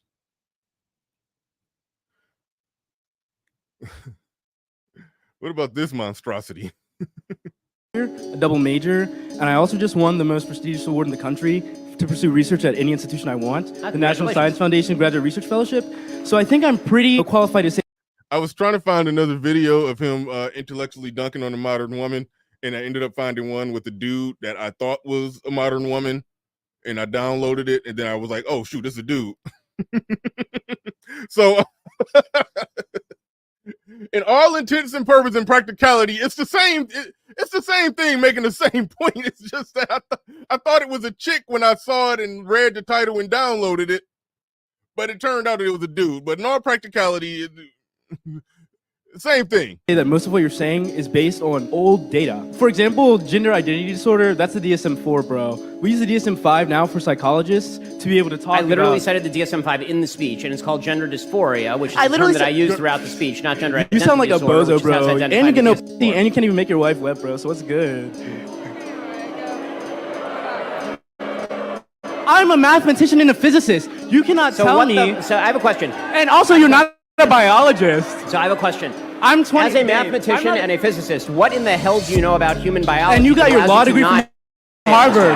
What do you know about biology? If your logic is so flawed as a mathematician, you know about human biology. And you got your law degree from Harvard. What do you doing that? All right, it's skipping. You know about biology? If you're I can't explain why. Logic is so flawed as a Okay, I'm sorry. What the fuck? All right. Apparently, I can't play that clip. It's skipping and lagging and doing something crazy. But what happened, the way that he intellectually dunked on this modern dude, basically, because he tried to say, you don't have a degree in biology, and then he intellectually dunked on him, saying, okay, well, what do you know about, if you got your so-called degree in physics, what do you know about biology? So you can't speak on that either. And he said some other stuff that we're not going to be able to hear, because for some reason this is lagging and glitching. Let me try one more time. And also, you're not a biologist. So I have a question. I'm 20. As a mathematician and a physicist, what in the hell do you know about human biology? And you got your law degree from Harvard. What do you know about biology? If your logic is so flawed, as a mathematician and a physicist, I would suggest that whichever institution gave you an award, revoke it immediately.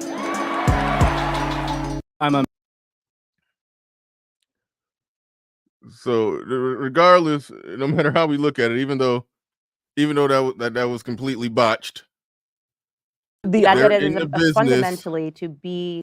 They're in the business of dunking on modern woman, modern feminist, modern whatever the hell arguments. That's what they're in the business of doing. The other people who's also in the business of doing that, the red pill community, they call that lashing out at women.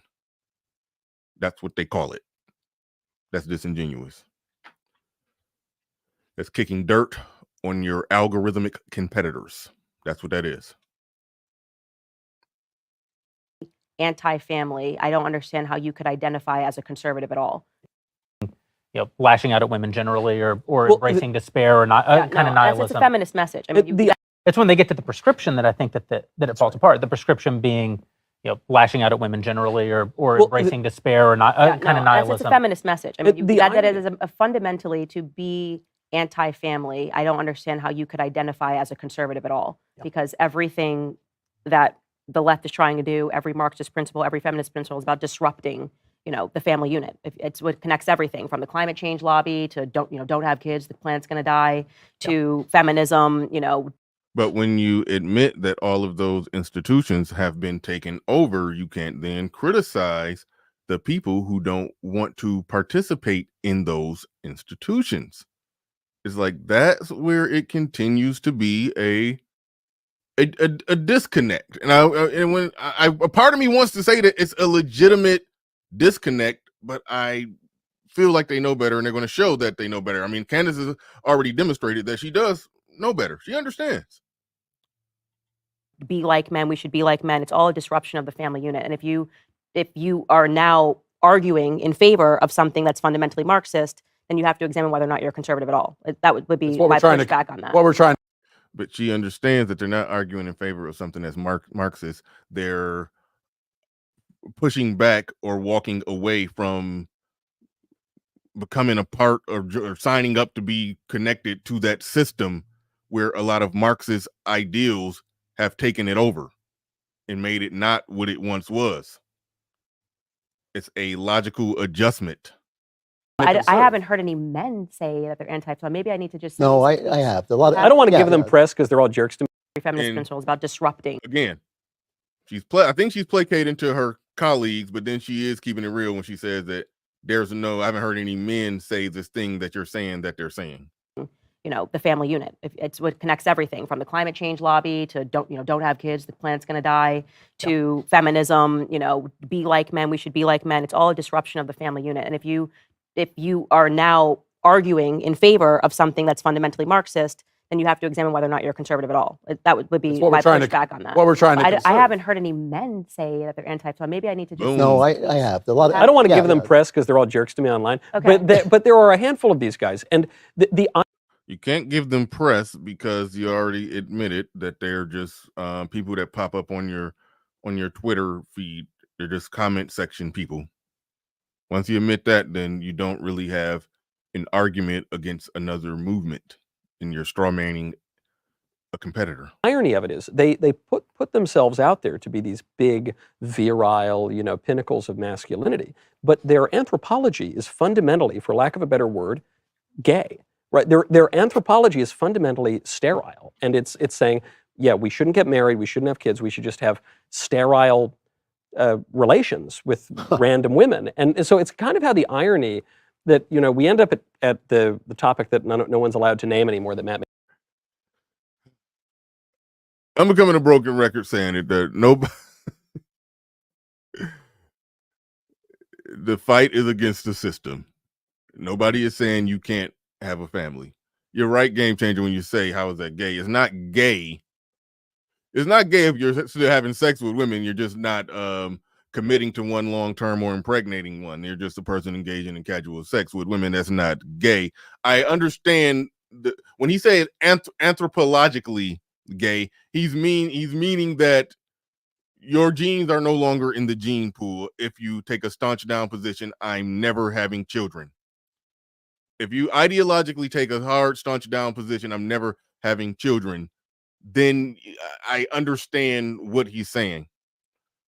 I hear people saying I'm not having any more children. I hear people saying that hold on, I got the link coming soon, GC. Hold on.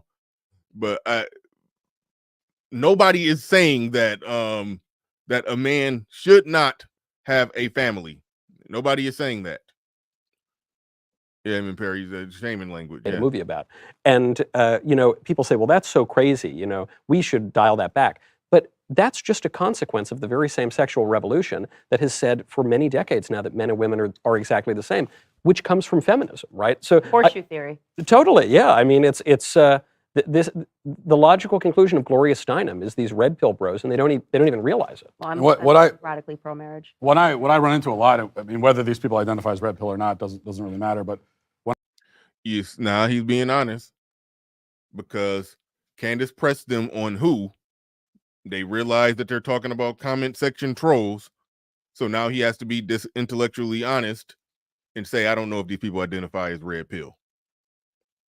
That's the legitimate thing to say. Like, keep in mind, these people are logical in every other aspect of what they do. They're doing a marketing strategy here. And when you're marketing and you're being political, you lose logic for the sake of pushing a message. And their logical spidey senses, all that is twitching, and that's why he's coming to that conclusion that, well, I don't know if they identify as red. That was the right take. That was the absolute right take.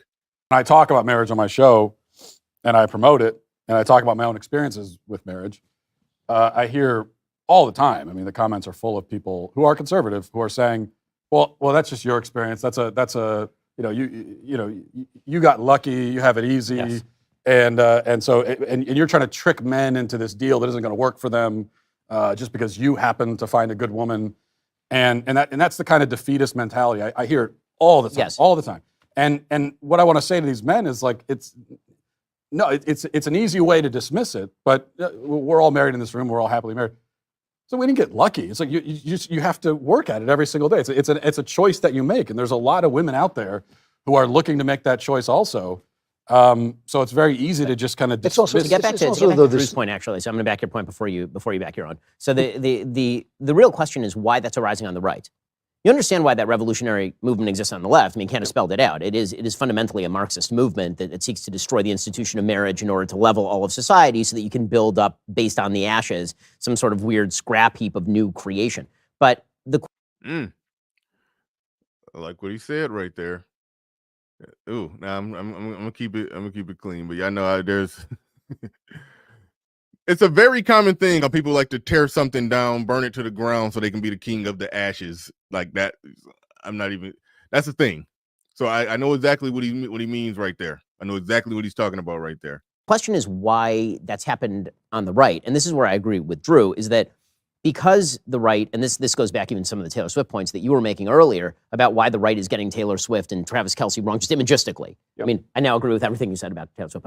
But the reason that that's happening is because since every institution has now been fundamentally taken over by the left, or at least that's the belief of the right. If you extend that to every institution, that extends even to like the most important institutions, right? The right is looking and they're saying every institution that we once relied upon wrested out of our control, including things like church, right? Things that were very fundamental to our lives, wrested out of our control and then militarized against us. And so that's sort of the argument that the red pillars are making. What they're saying is that that is the argument. And if you are a conservative and you believe in smaller government, you can't then criticize the men who don't want the government in their bedroom, in their household, making decisions about their family. You cannot criticize that and be a conservative and acknowledge that all of those things that you don't think the government should have control over have been wrestled away from the people, mostly controlled by left-wing, liberal-minded people. You can't then criticize anybody who draws that honestly the same conclusion as you. You just signed the legally binding documents at the courthouse anyway. But you don't have grounds for the criticism. SKC in the building. Well, the community anthropology, like that name change. But he says, I think some of their arguments against red pill are sound, maybe not packaged well. However, red pill as competitor, I disagree. Long-term wins. I have no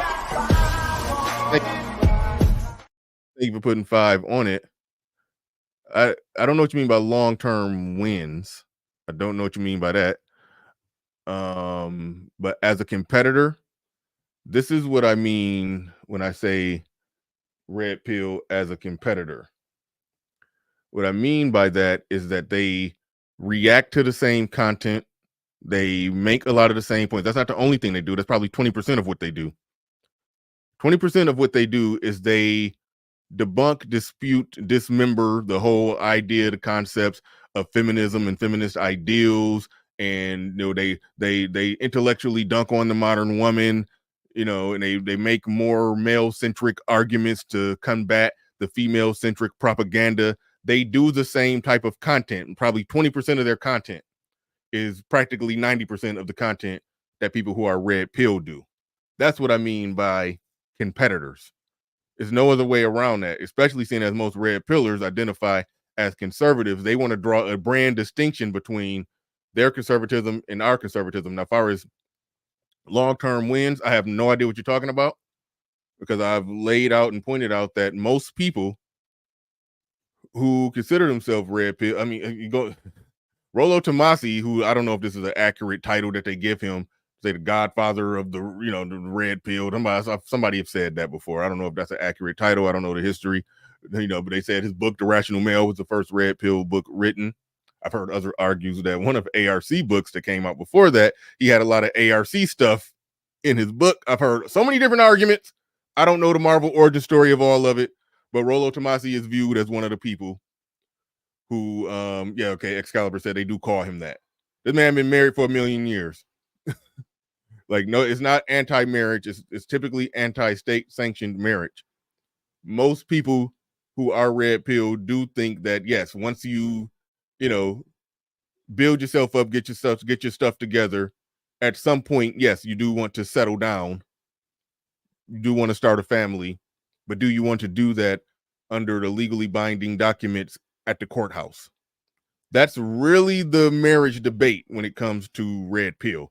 So when you say long-term wins, I don't know exactly what you're talking about. But from a content standpoint, I don't know how anybody could say that they don't see, see it from about male-female relationship dynamics again, as we often do during this segment of the show. But this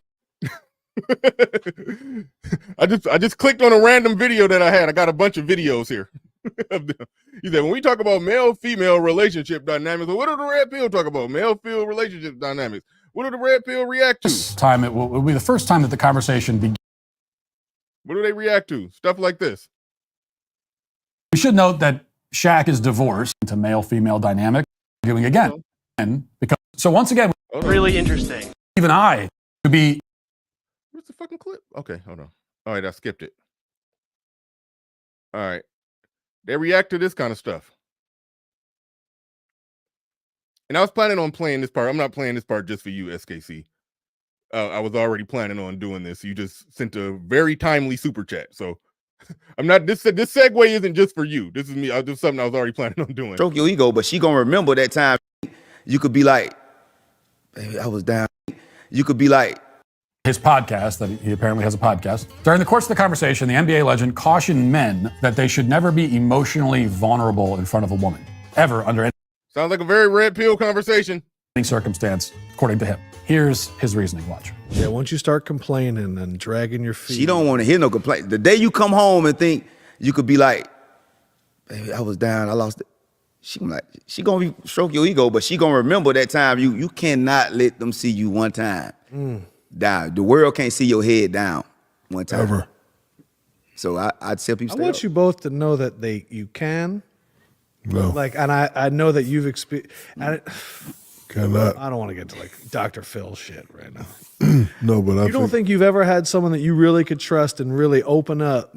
Now, if you want to keep it, now if you want to give somebody else some coochie all the time, you know what I'm saying if you want a bad one, I'm just being real. No, I guess. You open up to a woman? Yeah. Never. No, never. When's the last time you think you've opened up to a woman? We don't. Your whole life, bro. I'm telling you, Yeah, got players like I could. Me and him related. Yeah. It's our first time meeting, Yeah, but I I can just tell you guys. yeah, There's no, I some don't. connection here. Oh no, and they gonna tell you can't. Because you know why? Because once you do, whenever something go down, they're gonna throw it back in your face. That's why. That's real. That's why. So you can't ever. That's why you cry, because your dad left. Yeah. So even the guy who admitted that said that he experienced that same thing, even though he said you can open up to a woman, he admitted he experienced the same thing when he did. Now, Matt Walsh agrees with this statement. He agrees with the message on there. So that's what I mean by when I say they're doing a lot of the same content. They're doing a lot of the same thing. you should never open up to a woman, because if you do, the woman will store that moment away in her brain and throw it back in your face at some point in the future. That's the argument Shaq is making. Interestingly, there's one guy of the three who initially takes the position that you can and should be emotionally vulnerable with women. But even he, by the end, admits that he has personally had the experience of having his vulnerability used against him by a woman that he had opened up to. Shut the f up. We should note that Shaq is divorced and therefore not necessarily the sort of man that you should consult for relationship advice. He's also making a general statement that seems to be informed more by his own personal experience than by any broader insight into male-female dynamics. But with those caveats, there is still some truth to what he's saying. And the truth is very important to understand.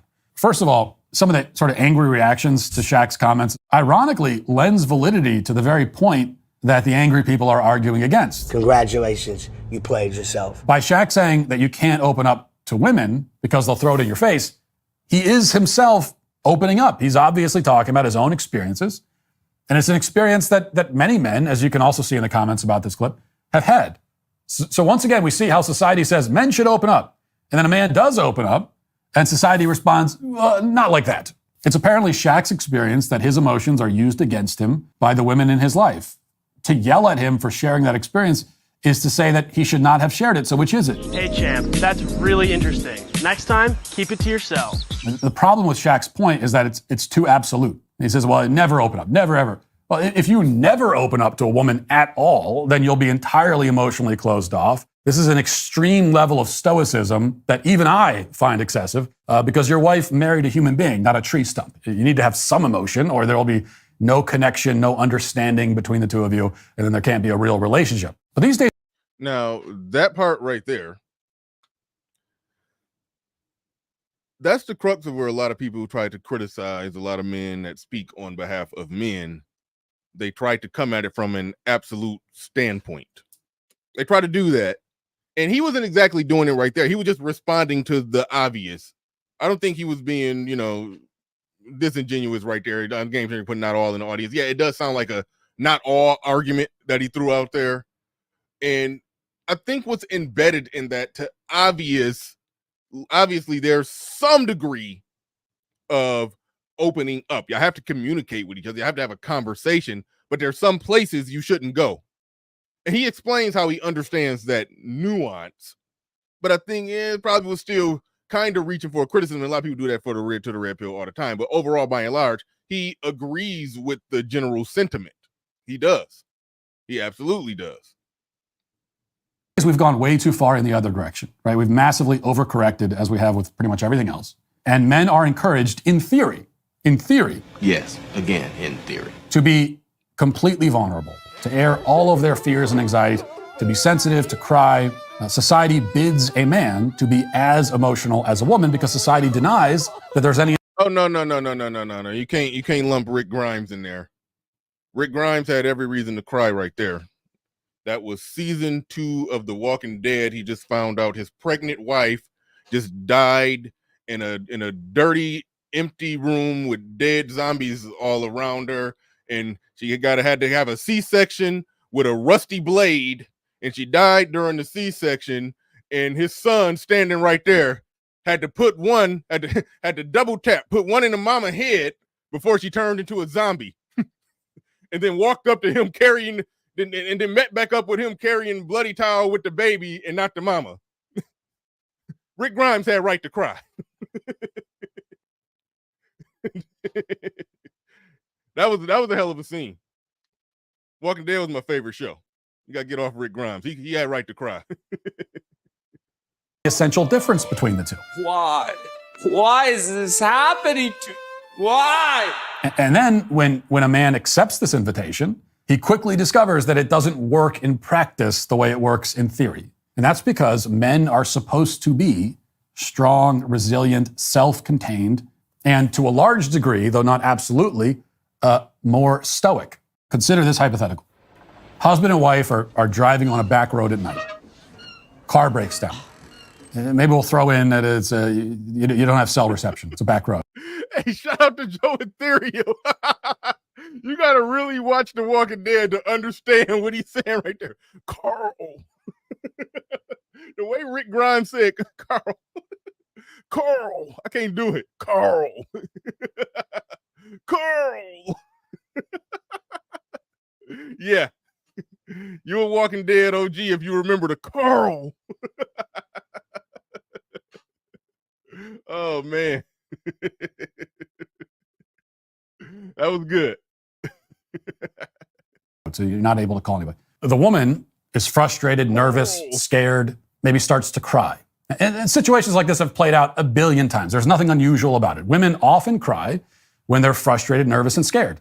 On the other hand, imagine that they're driving down that same back road at night, car breaks down, and the man starts to cry. The woman in the seat next to him could be the most dedicated feminist in the world. She could be as progressive and supposedly enlightened as they come. But if he cries in that situation, she will be extremely disturbed and frustrated and frankly disgusted.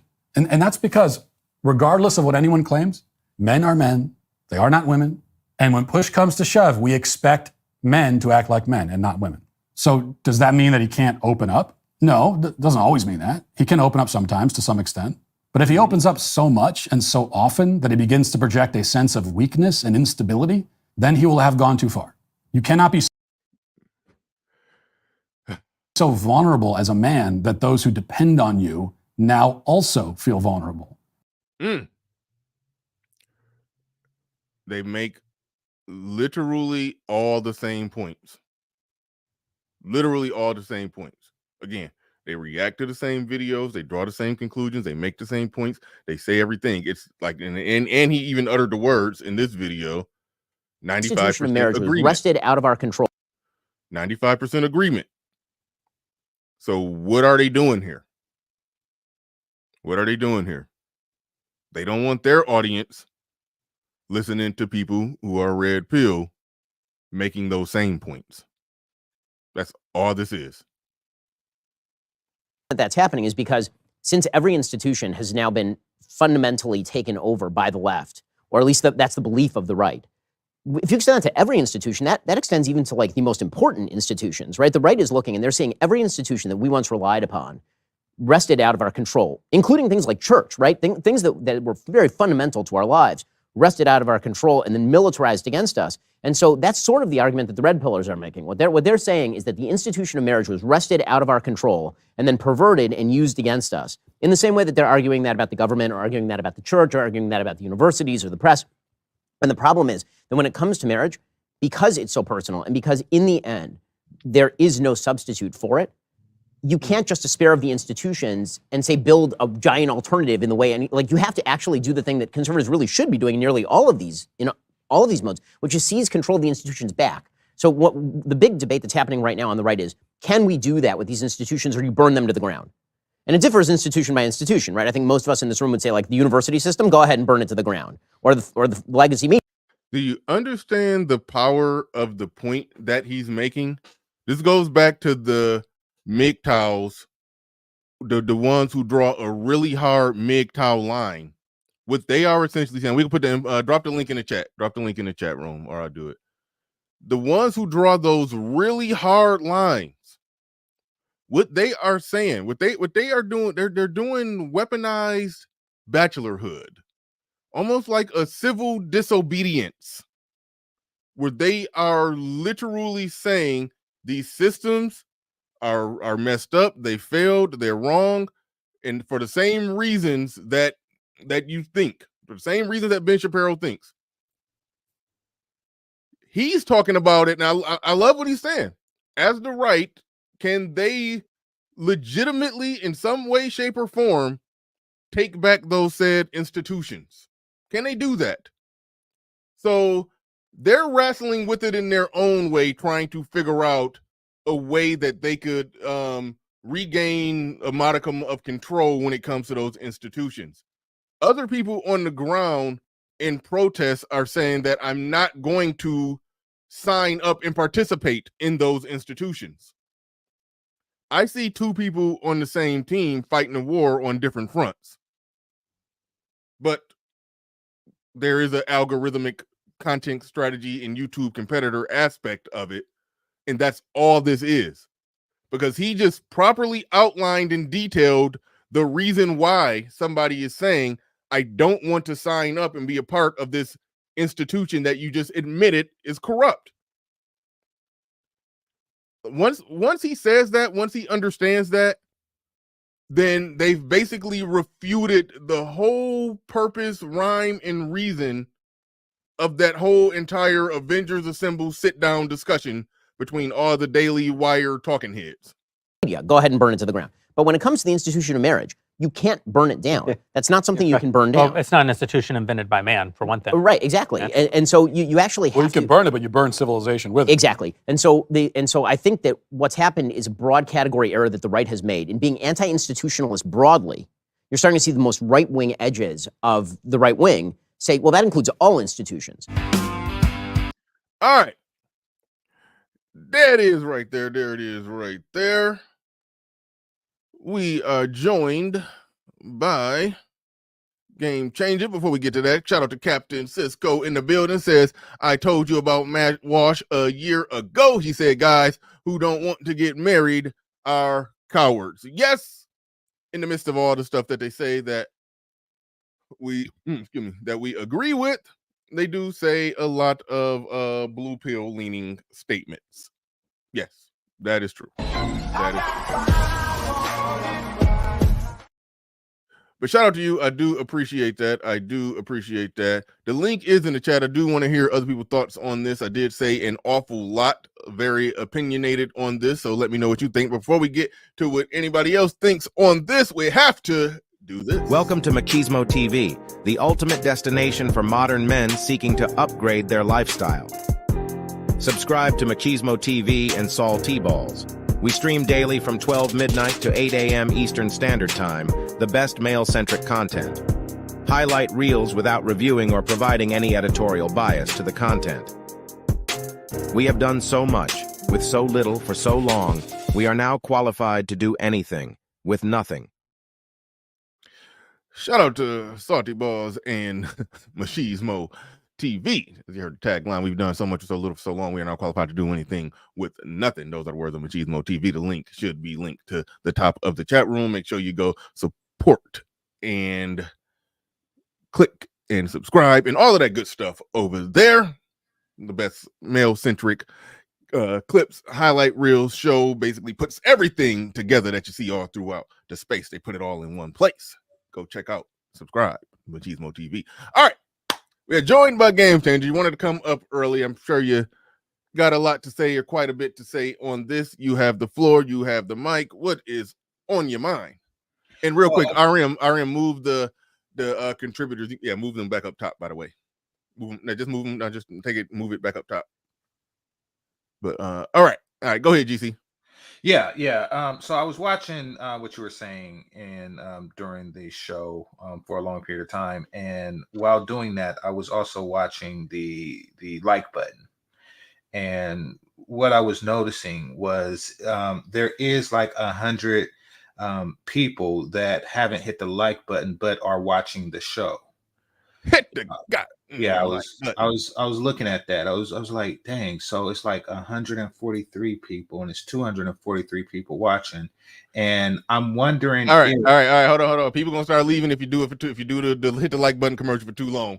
Hit the damn like button. All right, there it is. Let's get it going. Let's get it going. Let's get it popping. Hit the like button. Hit the like button. If you can, that's a big way that you can support the stream. Appreciate the people that support it monetarily. Do appreciate you. But a big way that you can support it that don't cost you a dime is hitting the goddamn like button. Let's go. But all right, let's go. no, I just came up to that. I noticed that, a lot of like buttons wasn't hit. But as far as these guys go, you're right. A lot of it is degradation of competition. They really just want to say, okay, them guys. And then I think what they're doing is kind of like painting the image. A lot of what they're saying is really anti-MGTOW, not anti-red pill.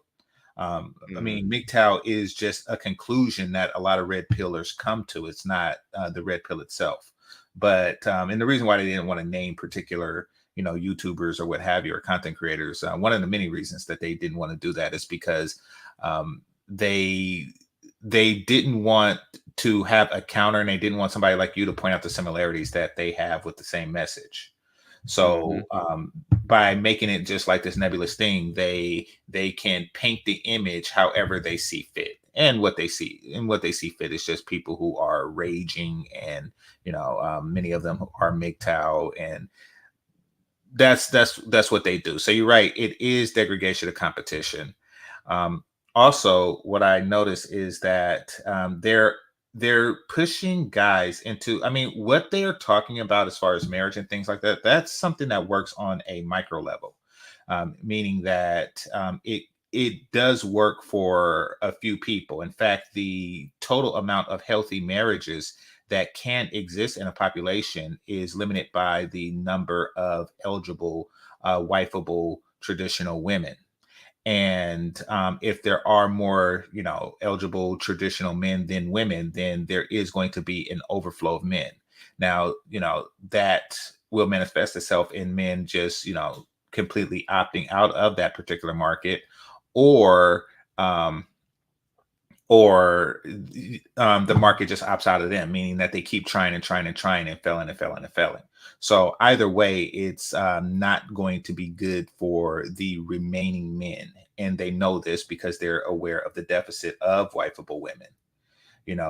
They know this, but they're saying that it's cowardice to not participate. And the third alternative, which is really what they're angling towards, when they want to, when they're telling men to, it's the inevitable outcome when they're telling men to keep trying and keep pushing in this direction, regardless of the futility of it. For many men, what they are angling towards is they're angling towards guys getting with the very women that these guys are against. These pronoun type women. It's like, listen, there's only so many non-pronoun women. There's only so many non-modern women out there.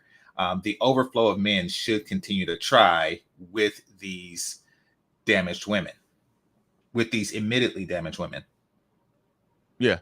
It's like you can't, on one hand, have that critique of women en masse on a macro scale, say that, all the institutions have been taken over, and the narrative, the propaganda, the social conditioning, and culturing of women have changed, and they're victims of feminism, and they're this and they're that, and they're all of these things, but then also tell the men, yes, go dive on those grenades. Yeah, do it anyway. Yeah. It's like that. That's not a good argument. And I do admit that on a massive scale, I'm not saying an individual man who really is really meticulous and takes the time to try to, try to get the best outcome that he wants. I'm not saying that on an individual man can't get that outcome. It's certainly possible. But on a macro scale, their content, their voice, and what they've done with that humongous media platform, media company that they've built, has laid out the case as to why right now on a macro scale it won't work, unless you're telling men to go to go commit via legally binding documents at the courthouse, by the big government who they don't believe should be that big. Unless you're telling men to go do that and do it anyway on a massive scale, when you also admit that there's a massive amount of women who are problematic that you shouldn't do that with, I don't know how you don't see the contradiction. So, but they're right for fighting the culture war to try to change the culture, to try to ultimately change the way people think, the way people operate, and the way things in terms of marriage and family court and all of that is legislated. Even though I don't think they're really trying to change that much in family court, but they are fighting a culture war. No, I get it. And once they win that fight, then that is when they can begin the process that they're describing. That's when men, but win the fight first. Like if you're going to colonize a place, you actually have to win the battle against the indigenous population. You don't just go building a Starbucks on their crap. Like, you actually have to get rid of the problem first. Like you always say, you can't build during war times. If they admit that they're fighting a culture war, it's like you don't go build up a Starbucks in the middle of a war zone. It's like you can. It's certain stuff it's like, no, you can't. It's not there. It's not there. Like, there is legitimately a culture war to be fought, and that's good on them for fighting it. But if you won't think that men are supposed to be getting married with the state during the war against the corrupt culture, what the hell? It's like that's a what are they saying? Yeah, you're marrying into the existing culture, basically, and it also goes into the thinking that men should not adapt to what women have done. I mean, like, women have adapted, they become modern women, but there isn't a modern man counterpart. These men are saying that men should behave exactly as they did, prior to modern women. They should essentially treat modern women as if they are traditional women, which is foolish. But once again, it could work on an individual basis with an individual traditional woman, which these men seem to have found. However, it doesn't really work like that in other scenarios. Right. What do we get for $10? Everything you want.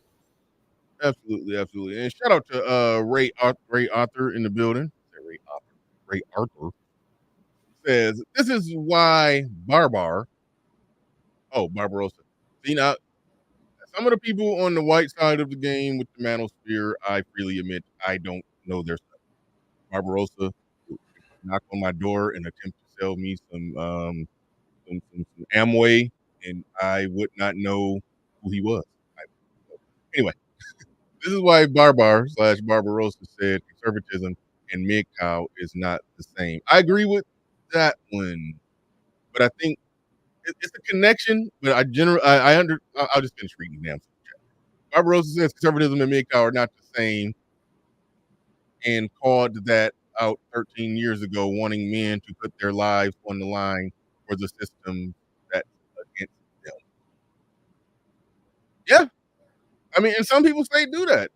Some people say, yes, it's messed up. Yes, it's like this. Go do it anyway. It's almost like an alpha your way through it argument. It really is. Yeah, exactly. I mean, you're doing the same out for the court system. Yeah. Well, yeah, you're doing the same thing that you did before, expecting different results. Now, Jackie mentioned Pearl, and I wanted to touch on that really quickly, because what they're doing is, and Pearl has a very similar agenda. And she has a complementary agenda. So it's funny that they mentioned her, because what's going on, and I've noticed this a lot, is you have this rise of particularly white women, because it's more believable when they do it. You have I'm sorry. It was a clip from SKC where he plays a clip of RBR saying white women. And so when you said white women, I just repeated the RBR white women clip. It's reflex whenever I hear white women. I hear RBR yelling white women. But anyway, go ahead. Well, so yeah, no worries. And that play into these trad cons. And what they're essentially doing is they are women with no other virtues of womanhood other than the fact that they are traditional. or they at least pretend to be traditional. They say, okay, these modern women are trash, and I'm not a modern woman. Therefore, you might not have chosen me first in a traditional environment of healthy women. However, I am here. You know, this is what my hair looks like, and this is how frumpy I am. However, I'm traditional, and nigga, there's no others like me. Is essentially Pearl's message. You know, like, and That's and not her message. That's her dating strategy. well, yeah, that's her dating. That's her dating. strategy. That's probably her Message is personal dating strategy. Well, no, but the message is part of her dating strategy. So Okay. yeah. So she created that message as her own personal dating strategy. You know, she understands that there's a scarcity of traditional women, and she's, you know, saying that, listen, I'm one of the few. You know, take me as I am. You know, because what else are you going to do? A modern woman? It's pretty much the message, and it's leaving the market open for that. And what these guys are advocating for is guys to go with women like that. Okay. I apologize for not misgendering, but racing Barbarossa. Like I said, I didn't know who he was. I mean, I hear the name a lot, but I know who he was. I thought he was a white dude. All right, thank you. For acknowledge. Thank you for correcting me on that one. All right. Let's go to, we got Lion 917 in the building. Thank you very much for coming on up. What's your take on this? What do you got? Good morning, gentlemen. How you doing? Doing good. Yeah. The thing about this message, we have to look at who it's coming from, because between Matt Walsh, Ben Shapiro, you can even throw Jordan Peterson in there. All three of these guys met their wives when they were young, when it actually made sense to get married, and the system wasn't as corrupt as it is today. So the argument they're making, they're still looking through the lens as if everything's fine, or they're even admitting that everything's fine but don't do it anyway. But the thing I noticed that they can't do is, what's the incentive to do it? Like, you're not giving us any incentive, and at the end of the day, if marriages fail 50% of the time, last time I checked, 50% is still a failing grade. So you want us to sign for a system that literally fails 50% of the time, and you offer no incentive to do it. Well, yeah, ideally, hold on real quick. I got you, GC, but ideally, the incentive to do it is that if you want a family, then, you know, like the incentive to do it is to have a family. Like that's truly the incentive. But when they lace, I got you. But when they lace that incentive with the state, then it's like, no. So that's really the issue there. But, you know, even before, there was no, you go back to 1950. What was the incentive to do it? You know, a man didn't marry a woman and then get a a Willy Wonka golden ticket with it. Like, I mean, so there was no extra added incentive. You know, a woman marry a man, her incentive to do it, you know, was you know, being a wife and a mother, having a family. That was the incentive. So I guess I don't understand what you mean by the incentive, but the failure rate when it's entangled in the state and everything, that's reason to pause before you do it in this modern world and modern environment with modern women. He's talking about risk reward. But here's the thing that doesn't get mentioned, though, that we know but doesn't get mentioned. Is the man in today's modern world considered a part of the family today? Or is it just the women and the children? Today, I would say that no, they consider a family women and children, and the man is disposable in the family. Exactly. So, yeah. So when you say family, that does not include the man. Not necessarily. But that's exactly what the message. They don't think that's what the message is, but that pretty much is the message. That yes, you want to start a family, yes, but in your mind, in a man's mind or a traditional man's mind, he's included in the family. That's not what the other side thinks. But you're still supposed to do for it, though. Say that part again. I'm sorry, I was reading the chat. What I was saying say that last part again. Of a man, in a man's mind or a traditional man's mind who would want a family, in his mind, he is included in the family. That's not what it is today. The family is the woman and the children, and you are an instrument. True. No, I agree, and I've always said that if a man wants a family, he has to be typically he has to be attached to that woman. If a woman wants a family, she don't got to be attached to nobody. She can just get pregnant. So it's like based off modern definitions of family, and that's the dynamic that we're up against. Go ahead, GC. I want to counter what Jackie was saying, where he says where she says the incentive was him taking care of her. Yeah, I mean, I would also say that it's him leading them, into a proper direction. And that's what's going on now, because we have situations where men are taking care of the women through child support and, alimony and things like that. But he's not able to govern or guide said family into the direction that he feels is best, to keep them safe and to assure that, it prospers throughout generations. So it's all the good, it's all the bad, but none of the good. It's like reverse Blade. It's like, you have none of the good stuff of being a vampire, but you got all the bad stuff. You're just walking around anemic, and you don't get to fly, or you don't have super strength, but you still can't stand sunlight. You're like a reverse Blade. I mean, that's what it is. It's That's like pretty much what it is. I mean, who wants to be reverse Blade? I mean, you suck. All the weaknesses, none of the strengths. You suck as a vampire and human. Yeah, so you goddamn vampire without the fangs and none of yeah, exactly. Well, I mean, can't do instead of nothing. fangs, your teeth actually goes out. You're missing those teeth. Like that's what you are. And when you put it that way, you can consider Matt Walsh and Ben Shapiro as familiars. Yeah, exactly. Familiar. So I mean, it's and that's hold on. I haven't seen Blade in a while. You said familiars? Yeah, familiars, like humans who work for vampires. Oh, damn. Okay. Yeah, I you mean, hit them pretty hard. Yeah. It's a bad system that they are trying to they're trying to sell to men. It's not good. Now there's an argument in the chat room about civilization and marriage being the backbone of civilization.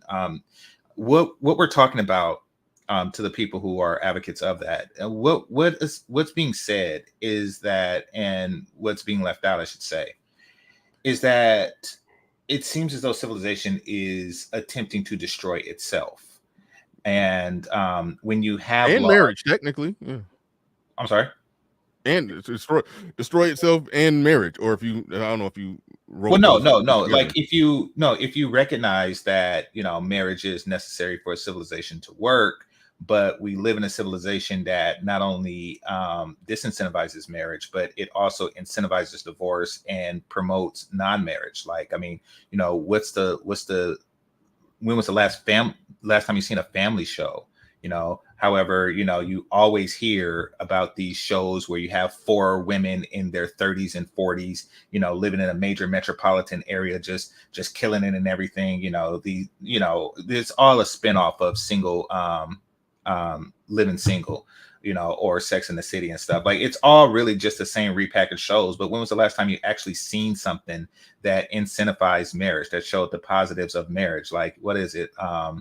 Everybody Loves Raymond or something like that. Like, I mean, like so the state, every aspect, everyone in power is disincentivizing it. The state through laws and, just mainstream society in general. So they want to destroy itself. Should you fight for someone who wants to destroy themselves? I guess would be the question there. Yeah. What do you think about the whole thing? They talk about red pillars. They're lashing out at women. What's your thoughts on that whole concept that they tried to lay out, that's what's going on when red pill people are talking? I will say that I lash out at more bitches than women.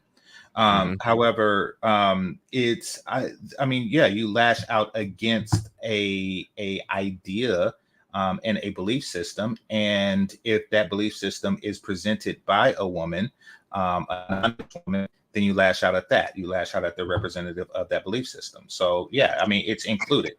I mean, like who says that? Like, I mean, when you think about it, it's like, you're bombing people. Like, well, it's a war. Like, I mean, they're bombing us. I mean, like, women are lashing out. See, there was some jackass that I talked to.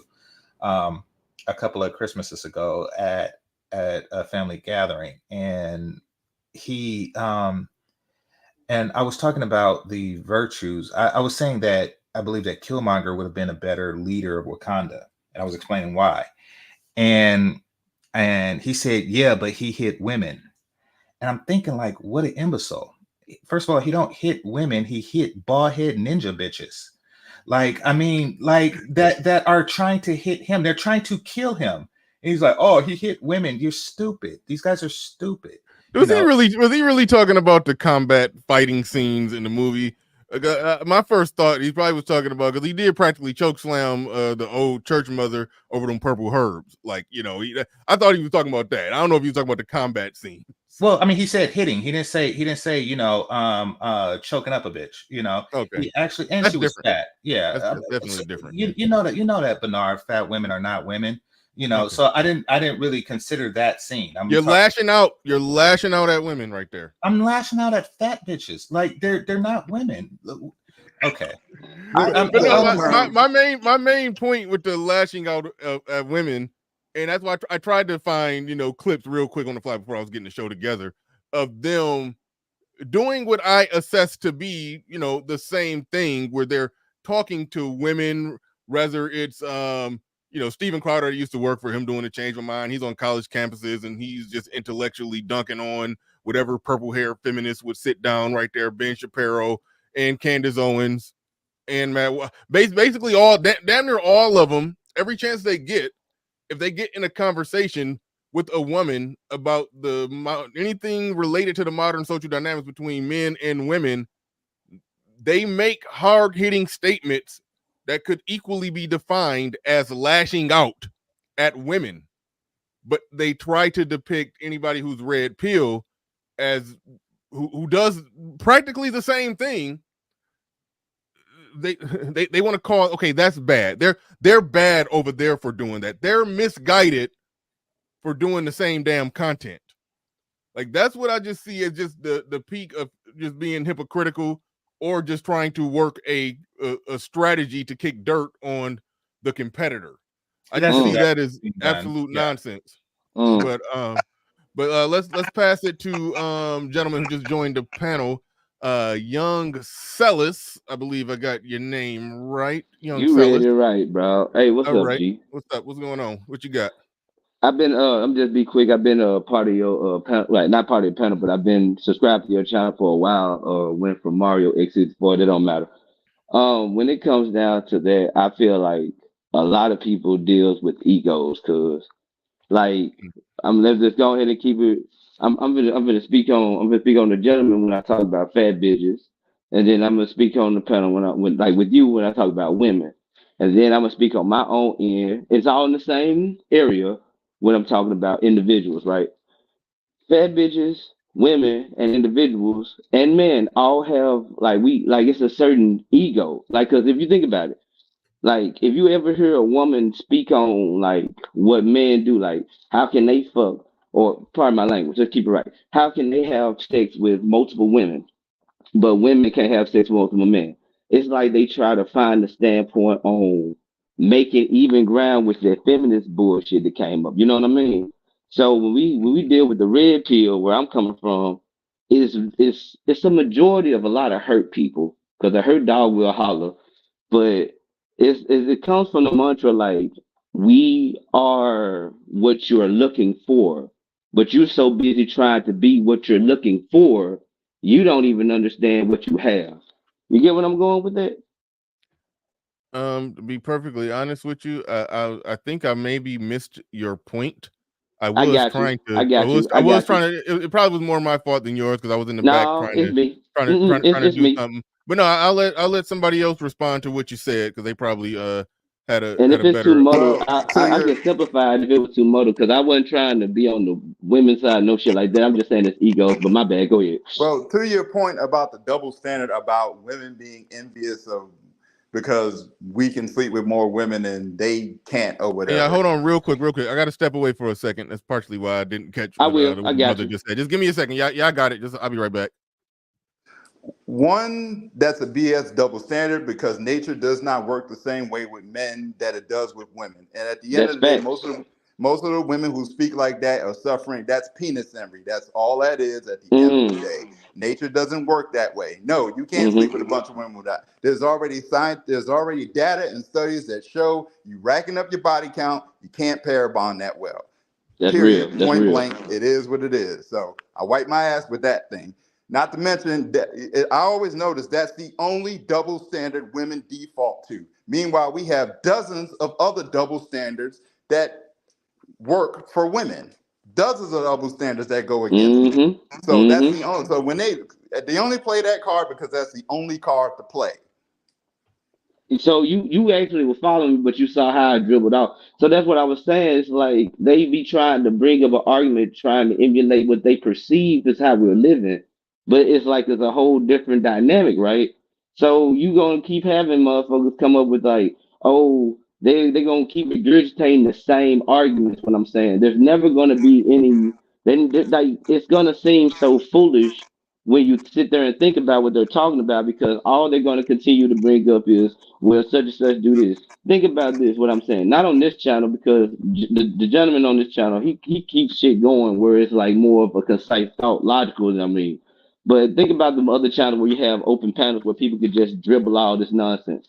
You'll have individuals come on there and they'll make a perfect point on why men are where they are, how we take care of our business and what we need to do. But then the first thing that the woman guest will say is, "Well, man, do this," and so I'm like, it's more ego driven. And it was, and I was trying to like in that little moment that I was speaking, I was trying to base it. It's all placated from the, the feminist movements where it got into these people's heads like we all it's a social bitch you disenfranchised, but it's really not that. You know what I mean? They're not disenfranchised. It is That's what I'm nothing. saying. It's not Feminist that at is like, all. well, honestly, the feminist thing is not even a movement. All they did was bitch and complain, and the men before gave them what they wanted. That's all. It started with voting, then started with school, then it started with that. That's all it is at the end of the day.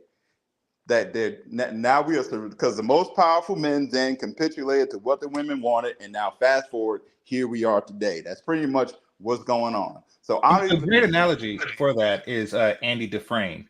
So Andy Dufresne, he was on Shawshank Redemption. He was in prison and he wanted a library. So he just complained and complained, and he just kept writing the board over and over and over again until they was like, okay, here's some books, here's some wood. Go ahead and make your library and shut up. But he didn't shut up. He wrote more letters to get more crap. That's feminism. That's feminism. In a nutshell. That's pretty much feminism in a nutshell. And now here they are, they're bitching because now the thing to bitch about it is they're sitting here like crapping on men about the things that they got that they wouldn't have gotten if men hadn't given it to them.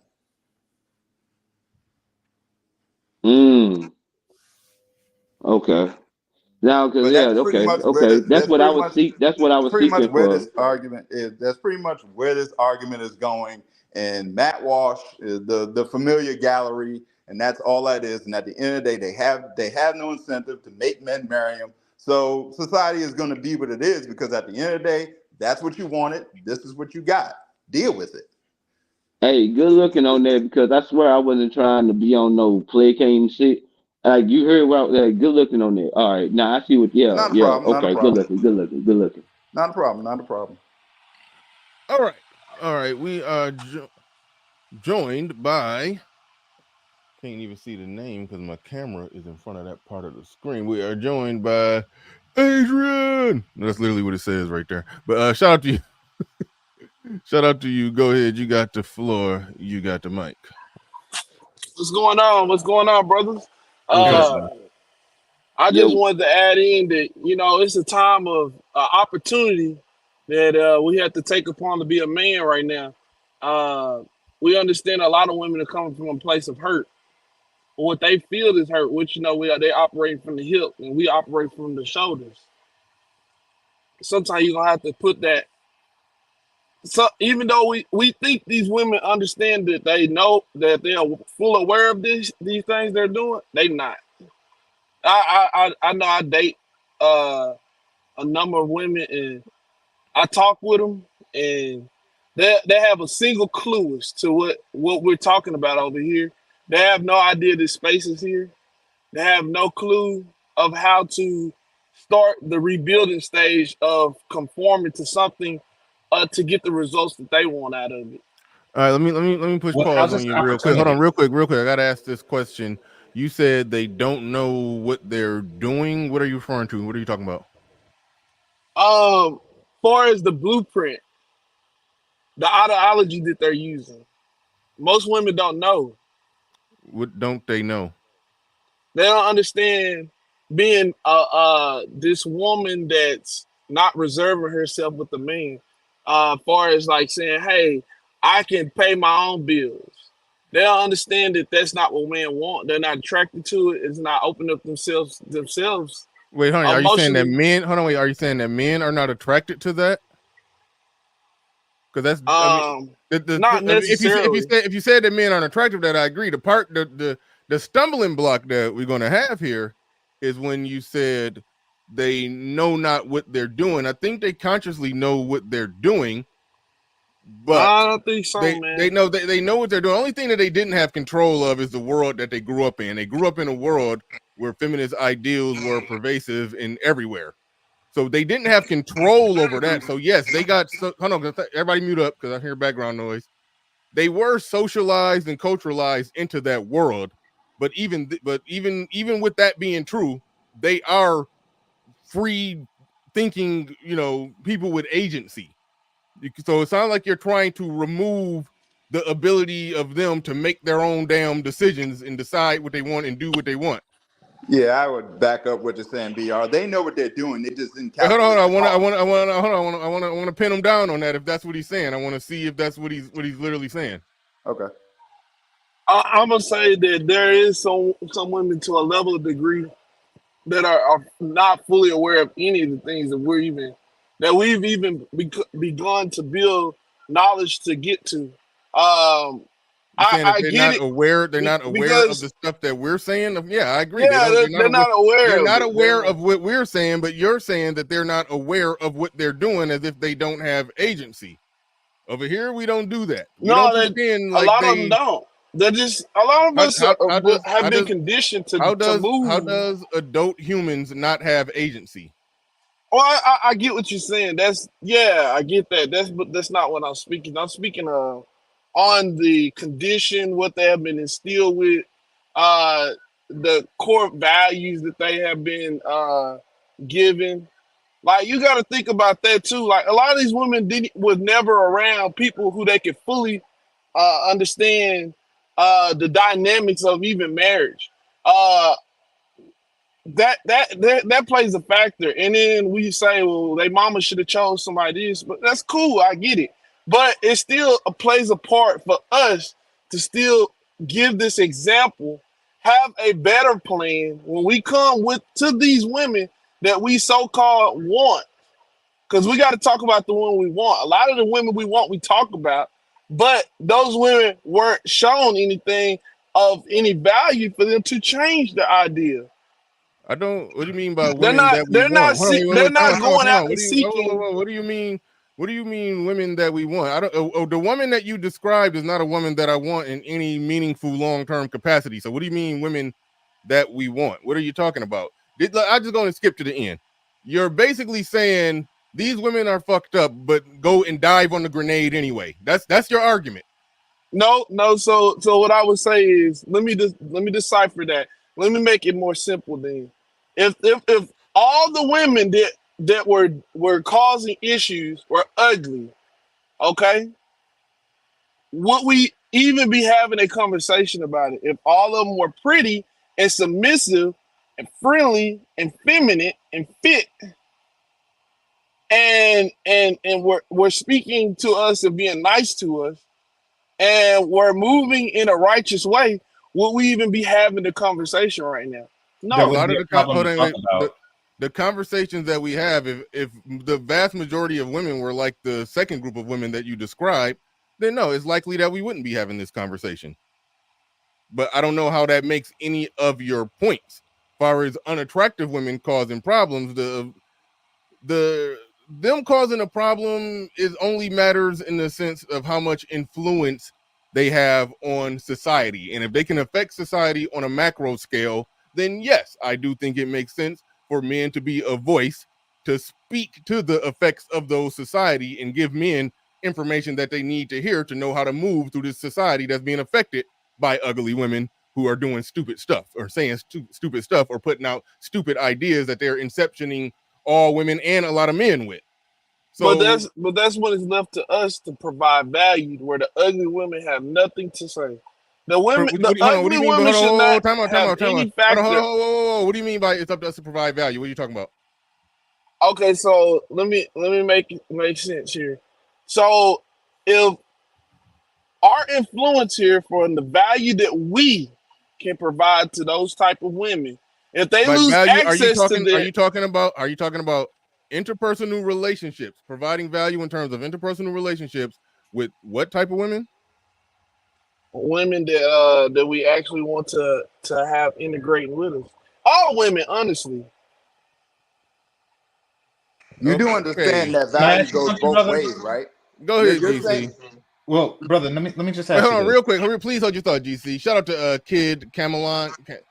Camelon. He says modern women are detective. No point talking to them anymore. Thank you for the super chat. Do appreciate that. Appreciate everybody who supports. Go ahead, GC. Take a shot at this. And we got fantastic pulling up as well. But go ahead, GC. You got it. DC, Okay. can I ask him a question before you go? Before who go? Let me just ask you I'm gonna let GC get next. You said that this is an opportunity. What do you mean by opportunity? You there, brother? Yeah, I'm here. So the opportunity is for you as a man that is well put together and has some value to well, I'm gonna just say this. This is an opportunity. Okay. And I'm just say that we live in an equal world where you can build yourself up from bottom to up, where no one person is really above one another, honestly. But we are. you, not really. Yes, You can all. yes, really. Why? Okay, so are we talking about patriarchy? No, wait. Let him get to his point. That's a segue rabbit hole. Okay, let him fair get to enough. whatever main point he was going Yeah, to. I want to stay on point. So, but if you have went out and made yourself successful to some stature, there is some type of woman, because there is attractive women on all levels. There's feminine, blah blah blah blah blah. I don't want to go back down that, but if you have did the work for yourself and you can present a place of peace for a woman to come and rest her femininity in, you have done the work.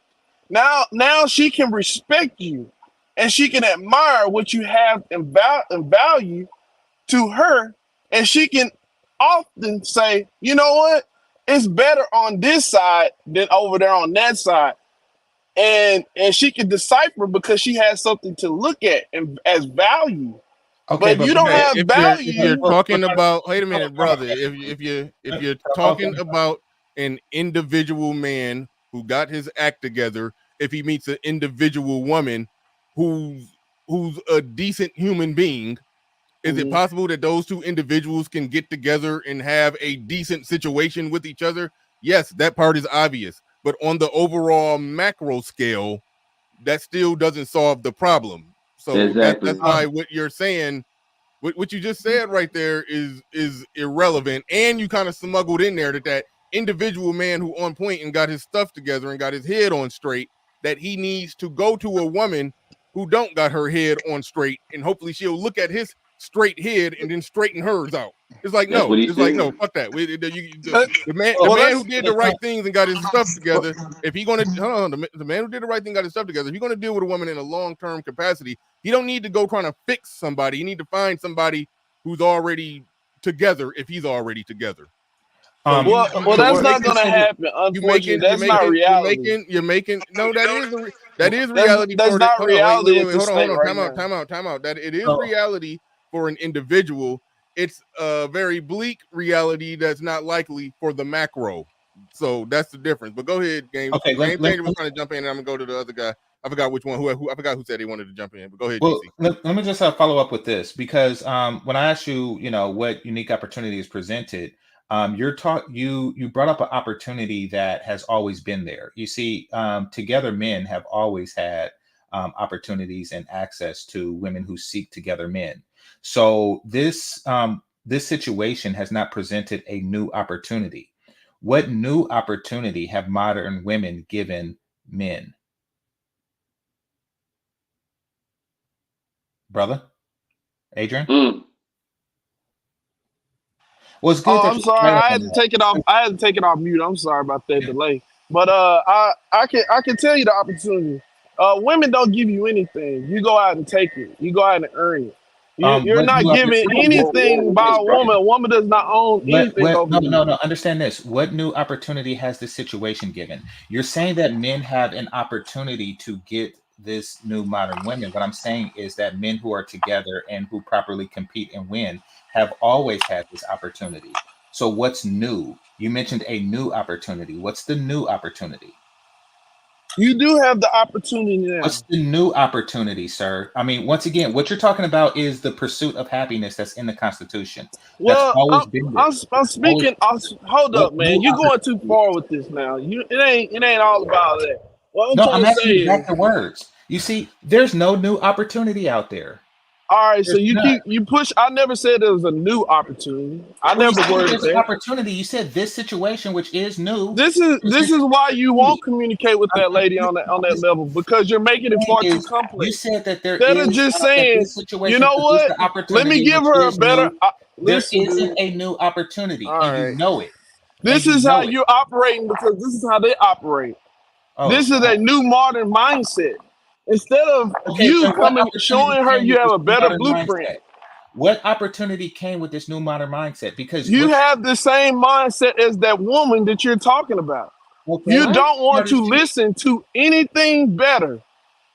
You So haven't said therefore, anything better. I asked you what opportunity you has presented itself, and you're saying the same opportunity that exists. It's not an opportunity when it's the same thing. If you're working it's a not. job and then your boss comes and It's says, "I have not. an You're opportunity for right you," now. you have All an right. Right opportunity, now, and you All take right. your job, women then that is not an opportunity, sir. It's not. It's the women same are damn thing begging you had on the before. internet, man. Are you kidding me? You not see women begging for the very thing that you're saying you need to be? They're not begging for a man. They're begging Yes, for they help. are That's the That's not. begging. difference. Wait, Hey, sir. That's Kidding not. me? hey, They're begging for hey, help, not bro. for a man, a masculine Hey, man. bro. That's the thing you're missing. They're not begging for value. They're begging for help. Man, women are begging. Hey, bro. All right, we're gonna pass it real quick. I think who was that wanted to hop in after GC? Then we're gonna go to Fantastic. But who was that wanted to hop in? Lion. Yeah, go Lion. ahead. That was Lion. Go ahead, Lion. Yeah, I was saying what he was saying. Like, they're not begging for a masculine man. They're begging for help. And you're Yes, there talking you about go. value. You do understand value goes both ways, right? If you want something valuable, yes, we have to provide something valuable. But you actually have to be valuable in order to us to want to provide something valuable. If you're not valuable, why would we want you? Dude, a woman don't have to come with nothing. You give a Okay, woman her you're one of position. those You dudes. Okay, avoiding what this okay, man just said, okay. bro. You You Why do never you been come through on why do now. that. you Go ahead. You require a got it, woman to fantastic. come with like honestly, let's just be honest here. Why do you need a woman to come with anything? If you're the provider, you the protector, you the Is he producer. trolling us? Whoa, hold on, time out. He didn't say her value was defined as coming with money. He didn't say that. I never said that. He He never defined her mentioned that at value all. as something I'm else. not saying He that defined either. he defined her value as I don't everything. want her to come with that. I I know, and I'm saying that he didn't say that either. I would assume that he would define her value as a woman that's everything in Mhm. opposition. That's the woman that's the opposite of the type of woman that you described when you basically said men should dive on the grenade of that woman that's messed up, and then she'll see you, and then she'll not be messed up after she get a taste of you if you're that dude. Like that's basically your argument. He's saying a woman that brings value is a woman that's not messed up in those ways. A woman, I'll just use some stock talking points. A woman who's fit, feminine, friendly, cooperative, and all that. I'm not trying to reel off a bunch of talking points, but we understand what a decent chick is. So that's what he means by value. Yes, and thank you, BR. And that goes both Oh ways. God. All right, True, let me true. pass it to Fantastic. Go ahead. Yo, what up? I appreciate you bringing me up, bro. Salute. First off, for the sake of the channel, brother, we not just taking shit from women. All like, nigga, we ain't no mystical pussy crooks out here, brother. You don't just go and take it. All right, she got to give it to you. First off. That's Secondly, real. again, this whole thing, man, as to where somebody got background, somebody got to mute up. Yeah, I'm muting it right now. Yeah, I got it. Go ahead. motherfucker putting air in his tire, back in the car, some shit. Anyway, yeah, man. Again, man, you know what's crazy? It just goes to show you just like how much work I guess still needs to be done, and just how hard that we fight and we not even understanding because of brothers like this that are going contrary to his own best interest, right? It's the same thing you complain about feminists, where the feminists don't understand that you're going to get your own best interest when you're on this girl power. I can do all this other shit, la la la. But as you said, well, we've adapted. So hell no, she got to come to me with something. That was she fought for. She got money. She got this. She got that. I am not about to take care of a woman, okay, in 2024 and give her the motherfucking stay at home girlfriend, mom, or whatever motherfucking lifestyle while I go out here and bust my ass till I die. No. What has happened is the evolution of reality and men understanding that that's a bad deal. Smart people don't continue taking bad deals once it's been discovered to you that it's a bad deal. And for so long before, you know what I'm This saying? is Now, this is why I was saying the Hold on, mindset let of him the finish. other Let him guy. finish. Wait, This is let the him finish. very Wait, mindset that I'm talking about. They didn't choose it though. bruh. I know. Hold on. I don't even agree with everything that Fantastic said right there. But we're gonna let the brother finish speaking. Let him go. Let him get it out. Go ahead. yeah, brother, I know that damn short bus, bro, is a motherfucker, but I ain't cut you off. So what I'm saying is this, man. You have to adapt to the game that's being played. Men are now finally, black men specifically, are making demands. We're no longer accepting the fucking, hey, she already had kids by this nigga, that nigga, and every other nigga, so I'm gonna take her on the Boyce Watkins. You know what I'm saying? At the same time, I'm not trying to motherfucking have the woman to where she's the alpha woman, CEO of the company, and she got to take care of me either. There's a balance there.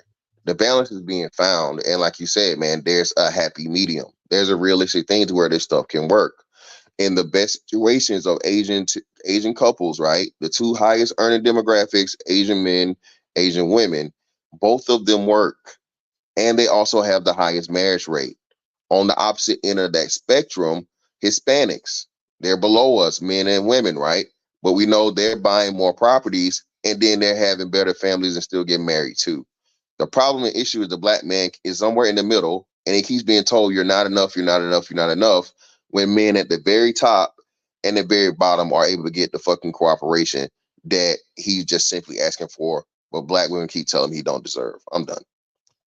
Appreciate it. Jerry Rice. No, Jeffrey Rice. I'm thinking of Jerry Rice. Said became a YouTube member. Hey, appreciate that. Yeah, a lot of my old classic live streams, I put them all on members, because who can know it, I ain't about to get into the reason why, but it's on members. Some of them I may make they on members. So if you want access to all of that, become a member. Just like Hall of Fame wide receiver Jeffrey Rice just did. Become a member to get access to all the classics. But no, shout out to you. Do appreciate you becoming a member. All right. I forgot where we was at. We're gonna pass it. If anybody want to jump in on what Fantastic said or no, that's what I was trying to say. Homeboy who jumped in, who tried to jump in on Fantastic. Go ahead. What you got on that to what he said?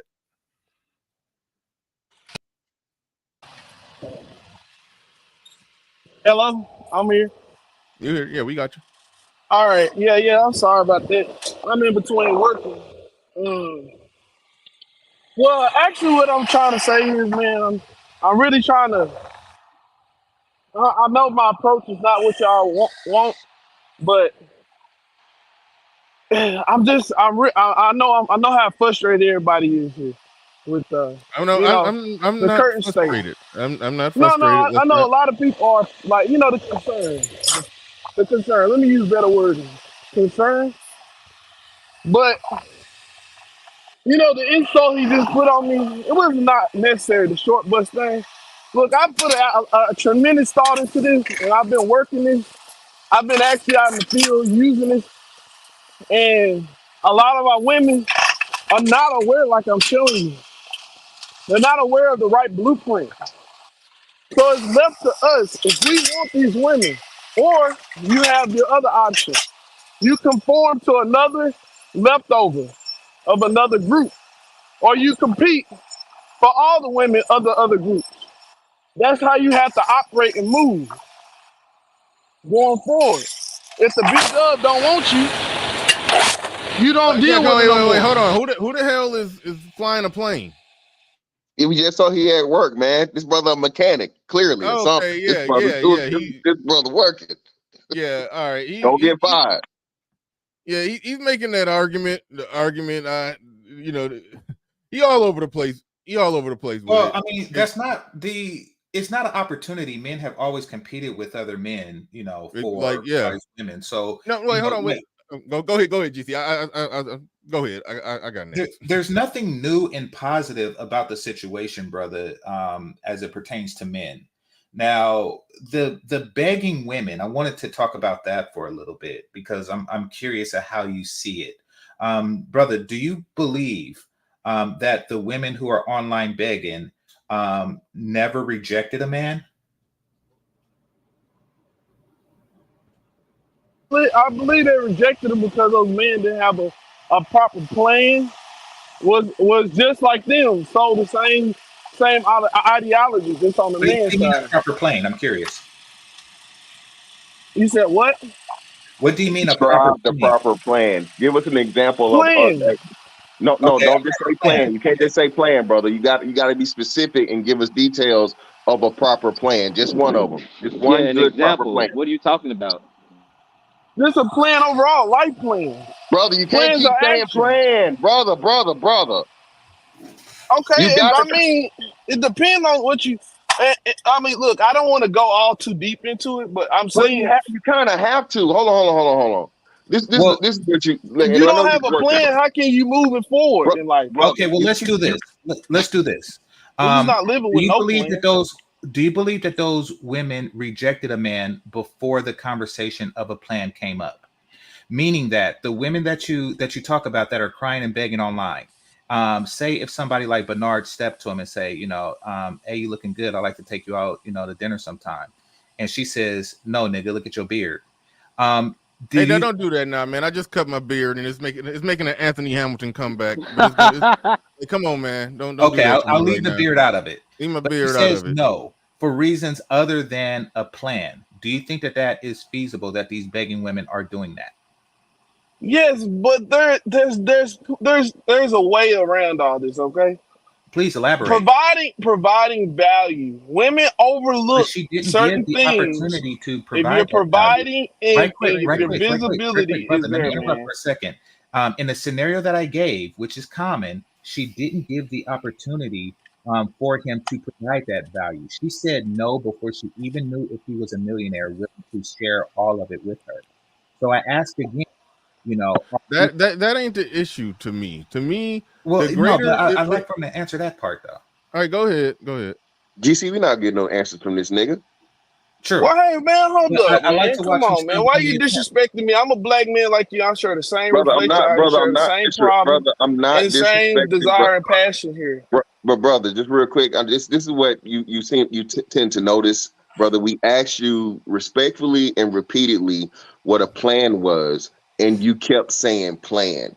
Everything we're asking you questions to, and respectfully, just asking you for more details because we've been doing this for a while and we've all heard this before, brother. That I am not really being. I'm not. I didn't mean to disrespect you. If you took it that way, I apologize, my brother, that I come off that way kind of from time to time. But when a man is specifically talking to another man, and I'm asking you, well, hey, give me details, and you refuse to give me the details, at some point, I just got to realize I'm not going to get any real answers from you. You're having a very feminine conversation, and you're going about it a way as to where to keep things purposely, broad, because there really is no answer to what you're saying, and we already know this. All right, let me get to a few things. Now, first things first, Sir Tice did send, before he sent that super chat, he sent the $5 Cash App. So shout out to Sir Tice. Do appreciate you coming through, dropping 5 on it. What do we get for $10? Everything you want. Do appreciate that. Sir Tice, he says, one hand says many of our women don't know. Then he says you gotta have a plan, while ignoring that many aren't equipped in evaluating that plan, because like he said, they don't know what they're doing. Yeah. So good points on that one, Sir Tyson. Thank you for that Cash App as well. Shout out to Lion97, who says you have to be valuable for someone to provide value. Value goes both ways, and I think you're absolutely right on that. And it sounds like he was saying go provide value to the unvaluable, and then she will morph. She'll see a valuable man who fits what she wants, and then all of a sudden, I don't even know if I still got the drop. Morphin' time. Want to morph into a decent human being when she see a worthy man, but she just been a out of pocket bitch her whole life up until that point. That's basically the argument that he's making. The bigger issue that I'm hearing with this is that, and going back to the main topic of the show, a macro problem is being broken down. All right, broken down, picked apart, I would say quite surgically. He's trying to deflect from that by making it seem like this macro problem is only being discussed because it's individual men out there who don't got their shit together. And if they just got their shit together, then they wouldn't have their complaints and their gripes or whatever that they're complaining about. He's basically trying to make it micro and say, do better, be super nigga, and become everything that they say they want, and then they'll act right for you. Here's the deal. The men who are moving the way that they're supposed to be moving only deal with women who act the way that that particular man thinks a woman should act. So on an individual scale, we've already solved that problem. It's still a larger macro problem out there. So that's really the reason why everything that you're pushing does not make sense. I understand it don't make sense to you. Now when you say I'm saying deal with it on the individual level, I don't necessarily mean that. I respect and I give all credit to the men that are on their stuff and moving and shaking and doing their thing out here. That have put themselves in a position to be of value to a woman, but there is still another fighting side to that. And by the way, I just want to make it very clear: a dude don't got to level up and become, start making $150,000 a year just to demand or require standard respect from a woman. Like I said, I don't care if you're living in a mansion or you're living in a hole in the wall. That's your goddamn hole in the wall. And if a woman is gonna come in your hole in the wall, she gonna respect you in that hole in the wall, or she can fucking leave. Like, that's how men should operate, and that's how men should move. So no man should be tolerating any out-of-pocket woman at any level. Now, if a man, while living in a hole in the wall, a cardboard box, or just a sort of kind of raggedy one-bedroom apartment, if he's having a hard time getting or keeping a woman or whatever, maybe there is some stuff about his life he probably do need to change and fix. Yeah, I mean, nobody denies that simple point.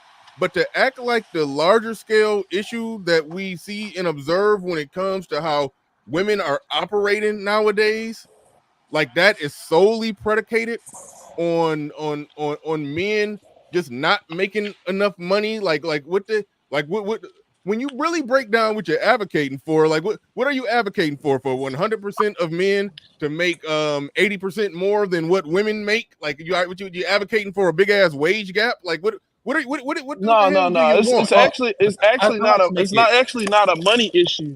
It's honestly we gotta learn how to most of our women don't know who to how to let me say this. They have an inaccurate blueprint. Well, let They're me ask you trying this. to hold on, let me finish this because I need to add more into this. Yeah. The inaccurate blueprint is causing our women to act out in an ungrateful way, right? So we have too many women walking around saying, "Oh, this man ain't doing this man ain't doing that." Well, you're gonna have to stop dropping carburetors and stuff while you're talking on the stream, dude. Oh no, I don't think What he's a mechanic. But what did let me he ask you this. mean? Well, let me ask you this, brother. This plan that you were referring to a moment ago. Could you give me an example by telling us the last time you presented this plan to a woman Ah, and her reaction, please? The last time you presented your plan to a woman, please tell us that story and her reaction to your plan. I think his supervisor over his shoulder right now. He got to pause, man. He can't, you know what I mean? He probably dropped the carburetor on his foot, man. You know, it's So probably a there woman you go. That supervisor too. is So So did he plan on game that? game game changer. Just asked the right question because if what he's saying is true and accurate, he currently should have a woman, right now in his house washing his drawers by hand.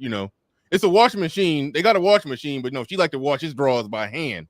She like to hand wash his drawers. Like he should have that right now. What he's saying is accurate. well, no, man. The crazy thing again, bro. This whole thing of where, like you said, Menard, you got to be super nigga, man. No, bro. How the hell you got to be super nigga for like the just absolute bottom of the barrel motherfuckers? And of course, we're not saying this is all black women. Nobody's saying that, but we're saying again, you know what I'm saying? You start looking at the women that only don't have kids, the women that's not crazy as hell, the women that are attractive, the women that are, you know what I'm saying, are not feminists. What do you have to pick from? You know what I'm saying? So, and like that's what I'm saying. The majority of men are not going to fucking win out, and that's the thing that's going on here, to where brothers like him don't understand it or see it. I guess, as in, it's just this thing of where he's so motherfucking woman minded that it's got to be the man's fault. It's got to be the man. It's got to be. Omega Drez, time yourself out, man. You got a wrench. Time yourself out. What the fuck you writing in my chat room? What the hell? Super Saiyan black guy for a great time. I got you. I'm gonna have to what? time you out. That's my guy. He one of my day ones. I don't know what he owned today. No, what he's saying is making sense. He's basically saying the outrageous demands that they're making. Yeah, Super Saiyan Black. Oh. Okay, all right, yeah. Don't put that on the screen though, but yeah. You scared me, brother. You scared me. Yeah. No. But no. So yeah, man. So like you said, once you understood again and you see what's going on here and what you have to, pick from. And again, like you said, just Kendra G, bro. Every time you look at that shit, women are saying a woman that's got 3 kids, she work at Burger King, and she got a 1 month old, and she's like, he needs to make $150K to even get in my inbox to try and talk to me. This is the shit that's the man. That's the man with a plan that he's saying you need to be. You got to show up with that kind of money and a plan for that woman with that kid who's over, who's overweight, over 40 with a couple kids by a couple men. You got to show up ready. No.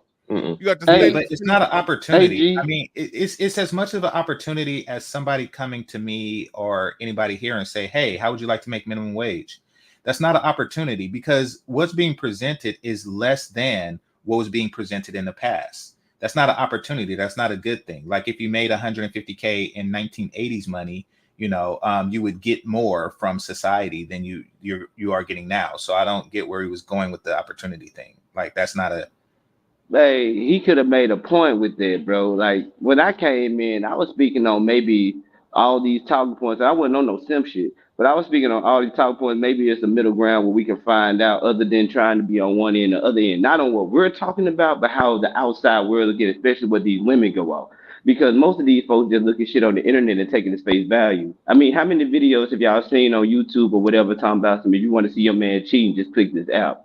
So a lot of it is bounded in insecurities and lack of understanding. So when you say we need a plan, And then the nigga say, okay, yeah, we need a plan. And you say, what's the plan? And he say, a plan. When it's been said time and time again that these women tell it, I ain't gonna follow a nigga who plan ain't gonna fit with what I want. You get what I'm going with that? So you telling me we need to have a plan, but we need to find a motherfucker that's gonna fit the piece?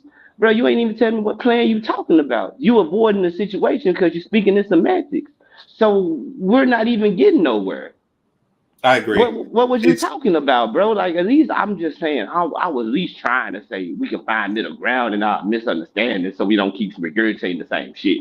My nigga trying to make it seem like, oh, well, if she jumped on like 15 to 45 dicks, well, that's the man problem. Well, no, she the common motherfucking denominator. She's the one who went on 45 different dicks.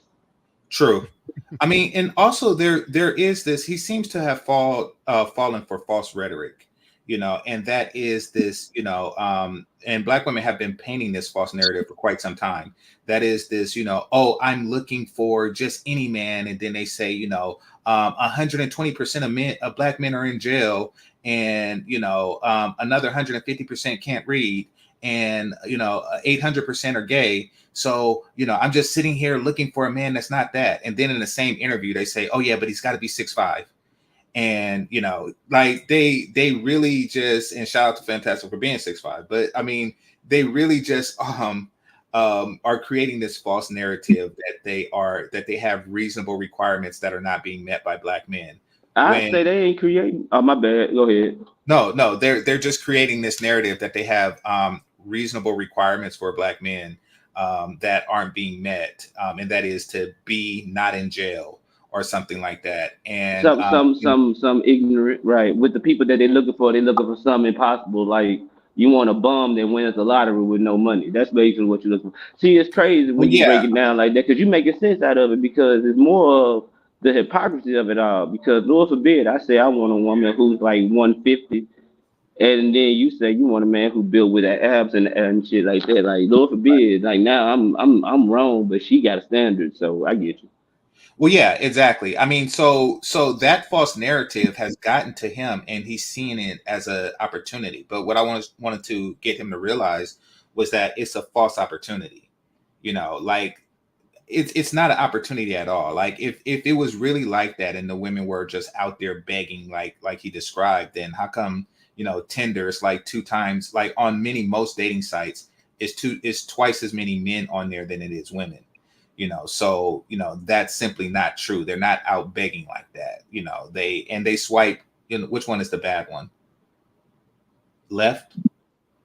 Yeah, they swipe left like back. the majority of the time. So that's not what beggars do. I mean, this whole narrative that attractive Black women are on their knees begging for a man that's not on parole is a lie. And what we've seen with the brother is what happens when you buy into that lie. All right, let me address this really quick. Okay, SKC and Sir Tice got a conversation going in the chat room. He's like, I like to understand the next level stuff other than FD's beaches. What happens 1 to 2 or 3 generations? I think he's been trying to probe or find out what's the 1 to 2, 3 near next generation plan for Red Pill and how it results. He's basically responding to people who call themselves Red Pill, but their rhetoric just amounts to, man, fuck these hoes. Just fuck these hoes. Because they bitches and they hoes, so just fuck them. But still keep fucking them, but fuck them. It's like, take that to the people who have that rhetoric. It's like they can give you an answer. Those who have that exact rhetoric. It's like you always come to the wrong place asking the right questions, but not to the right person. Like that's not my position with it. My position with it, I would like to see these things, these problems, I would like to see them be fixed. I would. Now, and to use one of your terms, like you say, let it burn, there is an aspect of me that think that it won't be fixed. There's an aspect of me that shit is going on. I'm not just talking about the community. I'm talking about overall everything. Wait, I'm confused. What? I'm confused. How can you both let it burn and also be concerned about future generations? Well, he wants the community, Black community, to burn, but Yeah, But I mean, so when so so follow this with me. I mean, because he's saying like what happens 1, 2, 3 generations. Well, it stay burned. I'm yeah, assuming. no. This is where you guys are missing it. So he's talking about the bad aspect of it, as in where like there's you in Cali, GC. So it's the things called control burn, right? So when SKC speaks to let it burn, he's talking about the niggified aspect of it, not black people as a whole. When he's talking about the generational aspect of it, that's where you get into the different generations in 1, 2, and 3 and going forward, because you're like anthropologically and historically, your people are going to always deal with your own people the most. There's never going to be a thing where you have more people dating out and mating out than I understand what you're saying, but what he was saying his argument today is not necessarily against the community; it's against red pill. So that's what he's talking about right now. And he's up here now, so he can explain what he means and what he's talking about. But I don't think he was on some talking about the community right now. He was just talking about the whole concept of red pill. He's making more or less but I'll let him explain what he's talking about. I was just having a conversation in the chat, Bernard. Overall, like I was stated in my super chat to you, I agree with some of the points that people bring up about red pill and the whole nine. Nevertheless, I don't think that they have thought the process out to its fullness, and it seems more. I see some of the problems that come up with, like, take for instance the Black Power movements of old. There was a lot of angst. There was a lot of understanding of, oh, this is wrong and such and such. But as for a real solution that would bring results and gains, nah. And I think that that's one of the issues with red pill. When I was going back and forth in the chat with a few people, I was just talking about long-term longevity things. Explain what you mean by that. If we're talking from the understanding that somebody being red pill is understanding that the wool that's pulled over their head, and they're seeing through it. They're seeing the true picture of reality, understanding what's going on and how society has changed, culture has changed, the stuff that they've tried to propagandize or inception everybody with. Somebody stepping back and seeing those problems for what they are. Explain what you mean, how there's no like, how is it ever a problem to spread the idea, the notion that a lot of people are deluded into operating one way, but we're seeing there's a level, and even Ben Shapiro and all of them admitted it, that a lot of these institutions are being taken over. A lot of them are operating in a way that de-emphasizes the man or moves the man to the side, and a family can be anything. So the people who are seeing that and don't like that system, don't want to sign a legally binding document with the courthouse and have the big government that conservatives are against in their bedroom and in their household. That's not saying that they're anti a man starting a family, and it's some nuance in all of that. But so I don't understand. I don't understand how you look at that and say I don't see a long-term result. I think that is the message and the idea and the notion and the concepts spreading broad and wide, and men operating different, thinking different. Yeah, I think it will have a broad effect over time on men, and will broadly affect the next generation of men. You can listen to high schoolers talk right now. I mean, they or people or men, young men, and they're 18 to 21. They talk and they view things differently, and they're likely not to just fall right into the same nonsense that a lot of other men have fell into. So that's why I'm like, so what do you mean it's not thought through in terms of multiple generations? And I'll skip to the end. I'll skip to the end. What it sounds like you're saying, it sounds like you're arguing against the people who fit the stereotype of what Matt Walsh tried to say when he was like, the guys who say no family, no kids, no nothing, no, just in your bloodline and just go and be in despair and misery. It's almost like you're arguing against them, or the ones who still say no family, no kids, but just, go fuck them hoes though. It sounds, if you're making an argument against them, I understand that if the general population, the larger population of men thought like that, that would not yield a beneficial result for society. It's not. Are those the specific people you're talking about? Oh, what I'm talking about, Bernard, is very simple. Okay. Only thing I'm saying is what are the drawbacks to red pill? What are the drawbacks to understanding a woman's nature? What are the drawbacks to understand that we've been socialized and culturalized and inceptioned with a lot of feminist ideals that's pervasive all throughout society and government? What are the drawbacks to knowing and understanding that? I would say none. And that's what I'm saying is an issue. It's like there's no such thing as a perfect viewpoint ever. Yeah, there's no perfect solution ever. And if you cannot, we weren't talking about solutions. We were talking about understanding. Yeah, we were talking about understand. There you go. Which is not really a viewpoint; it's an understanding. Okay, there's no such thing as a perfect understanding. Okay. Excuse me. How? You could perfectly understand something. Yes. Well, I'm just. What do you know? Something. What do you think? Fantastic. Well, I mean, this from the red pill aspect of what you're saying. Red pill is a philosophy, isn't it? Just a understanding, because it encompasses so many different things: marriage, family, man and woman, relationship dynamics, or whatever. So to say that you have a perfect understanding of that, no, that's not possible.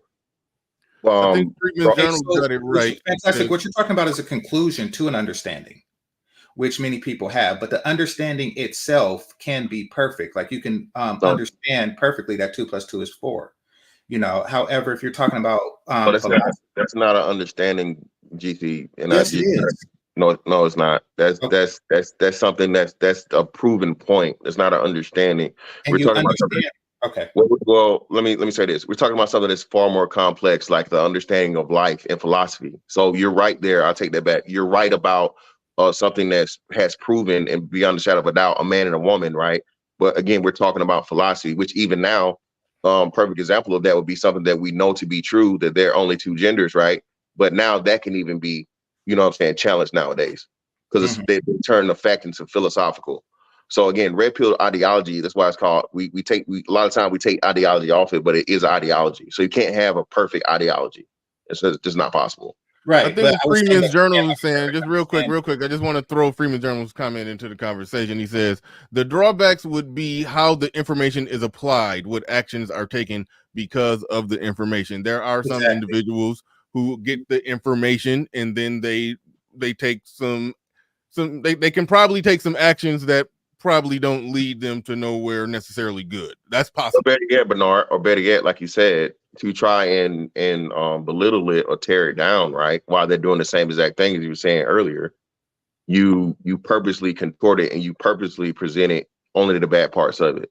You know what I'm saying? No marriage, no family in your bloodline, so on and so forth. So taking a hyperbolic thing.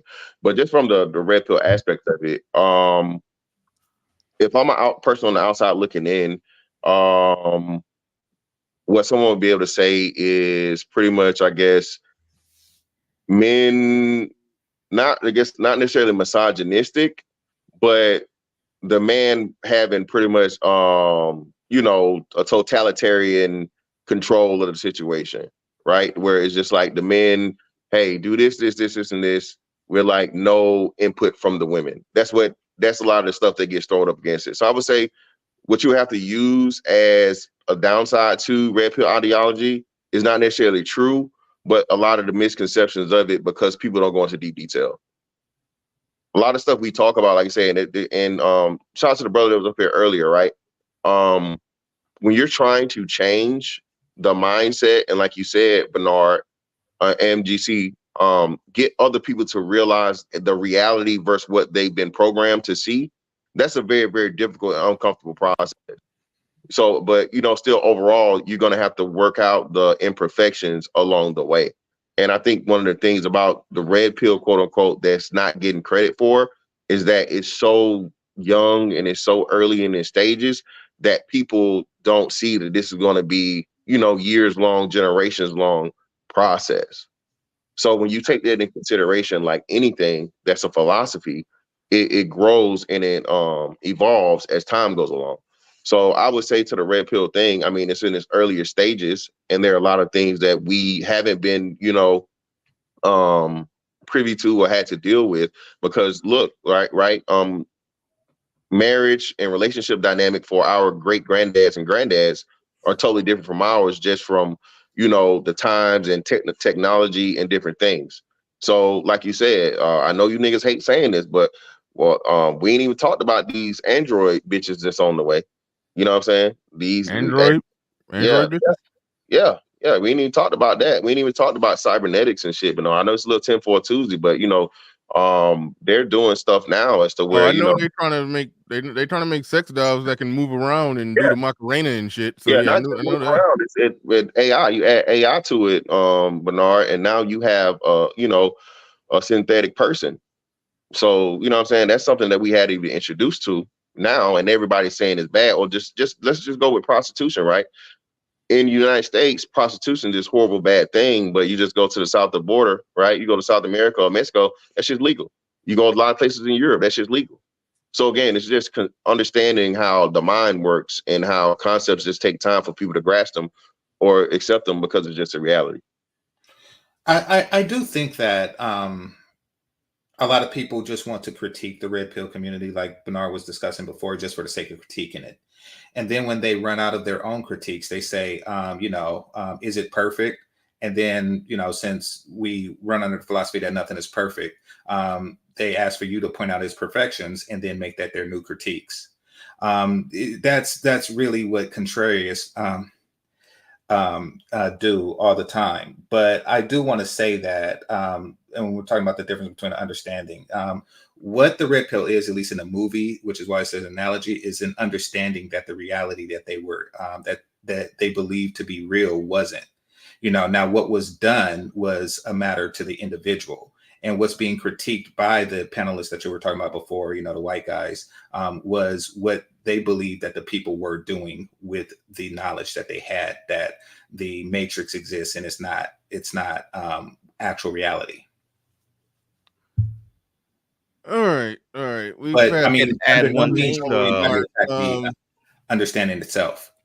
All right, we passed the 3 hour mark. I'm gonna let SKC get one more thing in if you want to respond to anything that was said or just give his parting shot. We'll probably talk about this a little more at a later date. But go ahead. I'll let you get a last word in edgewise before I get up out of here. Sure. I remember one of the points that you brought up was like a competition between, I guess, Red Pill and Daily Wire. And I was stating that I don't think that there is any competition. One, Daily Wire is a multimedia company, 150 million annual and growing, and features all sorts of solution-based materials for people of all sorts. So far as when the Daily Wire and other businesses consolidate their ideologies, they have to do what's called, and I've said it this 1,000 times, a SWOT analysis. That means taking a very objective view at what you're doing and understanding what your strengths are, where there are opportunities, but also understanding where your weaknesses and your threats are. So that is a normal operation of business practices. That is a part of self-critique before you can go to other vendors or investors or people who want to invest in your ideas and show them that you have thought of the good and the bad. So this idea of, I would say, improper critique, I think to those who are business minded, they would understand that such a critique would be a good thing. And they would say, this would be a way for me to shore up different things to make this a better ideology. Do these businesses do this publicly? Oh, good point. And the reason is And no. real quick, I gotta address Real this. quick, real quick. I real good shout out to Cannon Wild. Well, not shout out, but fuck you. But I don't got dandruff. But thank you for the $2 super chat, man. I did just I shaved my beard off. It's having an Anthony Hamilton struggle comeback. That's why you see me picking at it and scratching at it. I guess I need another 2 weeks before it'll be back on point. But These last $2, I'm not gonna lose. Go ahead, GC. No, I was asking before you left, I was asking if these businesses do it publicly, and there's a reason that they don't. That's because, just so Pepsi don't walk into Coke and say, hey, are you saying that your drink is perfect? And Coke says, no, it's not perfect. And Pepsi just says, aha, it's not perfect because it uses corn syrup and crap like that. So it's, once again, you are asking for an entity to publicly critique itself so you can take those criticisms and add them to your own just for the sake of criticizing. Once again, this is something that contrarians do. All the SWOT and the business analogies aside is bullshit. Yeah, you make a good point. SWOT analysis is not done publicly. so yeah, that is a strong point. I do think even he brought up how the Daily Wire is a humongous, I didn't know their exact numbers, but I did say they are a multi-million-dollar media company. There's no other way around that. But when it comes to the content that they produce on YouTube, that's the only place where I'm really analyzing them. 20% of their content is roughly the same as the same content that red pill content creators do. Mm-hmm. That 20% that they do where they're talking about the social dynamics between men and women, like I said, they're reacting to the same videos, they're responding to the same videos, they're giving literally the same take as red pill content creators. Only thing is that 20% of their pie, that's like 90% of the red pill pie. So that part of the market that they operate in, that 20%, red pill owns a bigger share of that.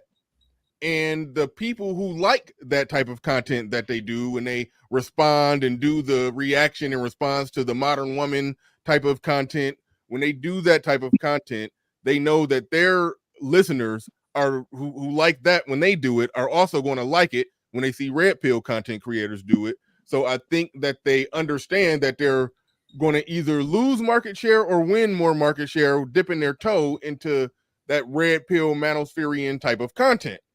And they know that, and they know that, and they realize that, so they want to convey the message to their audience that no, these guys are mad, they're just complaining, they're lashing out at women. We're giving a good social critique of culture when it comes to women, but they're just angry. Ideology. Conservative, nice, wholesome, conservative ideology and framework, pretty much, right? So, like you said, without the details and telling the bad parts. Conservatism, hey, families and marriage and all these great things, but like you said, Bernard, it's pretty much like not shitting on your competition, but counter advertisement for your competition, because the men are selling like, hey man, listen, if you get married, this bitch can take you to court and take most of your shit, and they're doing it at a 50% rate. So it's a coin flip of you doing this stuff and building this family. And then, she sticks around for 10 years and then she leaves you and you guys have built all the stuff up. And now she takes, some of your money, not necessarily half of it, but something. Right. And she takes the kids and she's going to be a bitch and not let you even be a part of the kids' lives and parental alienation, all this different stuff. Like GC said, I definitely agree here. A lot of that shit, like you said, bro, is that when you go up against the right people, and we've seen this here and other places too, right? It's certain people you just don't want to debate. Like, what's the dude name? The little Dave Chappelle. Dave Chappelle's a great debater. right? But every now and again, he comes up with somebody that motherfucking just wipes the floor with him, either because he's just not prepared and he's ignorant to that realm, or that person is just a pure, you know what I'm saying, better debater. What happens here, bro, is that it's so many just nobody ass motherfuckers, man, and people that have no idea, or people that have just do it, man. You know what I'm saying? It's aggravating, it's sad, and everybody purposely just focuses on the you know, oh, y'all don't want to get married, and you know, you just want to have fucking casual sex, and like, motherfucker, that's the shit that everybody does. We just talk about it.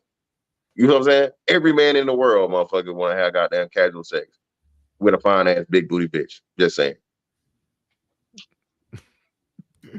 Carter Bay said Stephen Crowder's wife tried to have him end it, so I don't know why he ate it. Only reason I brought that up because it is interesting how they, you know, criticize Red Pill and Red Pill's take on marriage, but one of their former employees, you know, is getting hit by that institution, and she used cancel culture. She edited some videos and made him look worse than what it really was. That was an edited surveillance or camera home. I forget, you know, basically the home security video.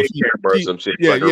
She edited the shit out of it and put it out there to try to destroy him, to make sure that he can't make no money. And then the Daily Wire themselves hopped on to the whole liberal cancel culture thing and made basically hit pieces on him. Like so you know, the marriage apparatus that they admitted that's against men, they saw a man getting entangled in getting it used against him properly, and they you know, use that to further drive a knife through him, you know, using, you know, it was particularly Candace Owens, who was coming at the dude on a video that she had to know was edited. I mean, they smart enough to say, I noticed that there was some bad editing going on there, and I'm not, you know, so I know they knew, but they used that to go at the man and use the whole apparatus of cancel culture against the man. Like they know what's wrong with the society when it comes to men, women, and the way that everything has been, you know, cultured and socialized. They know the problem. They see the problem. They're calling out other people that call out the problem.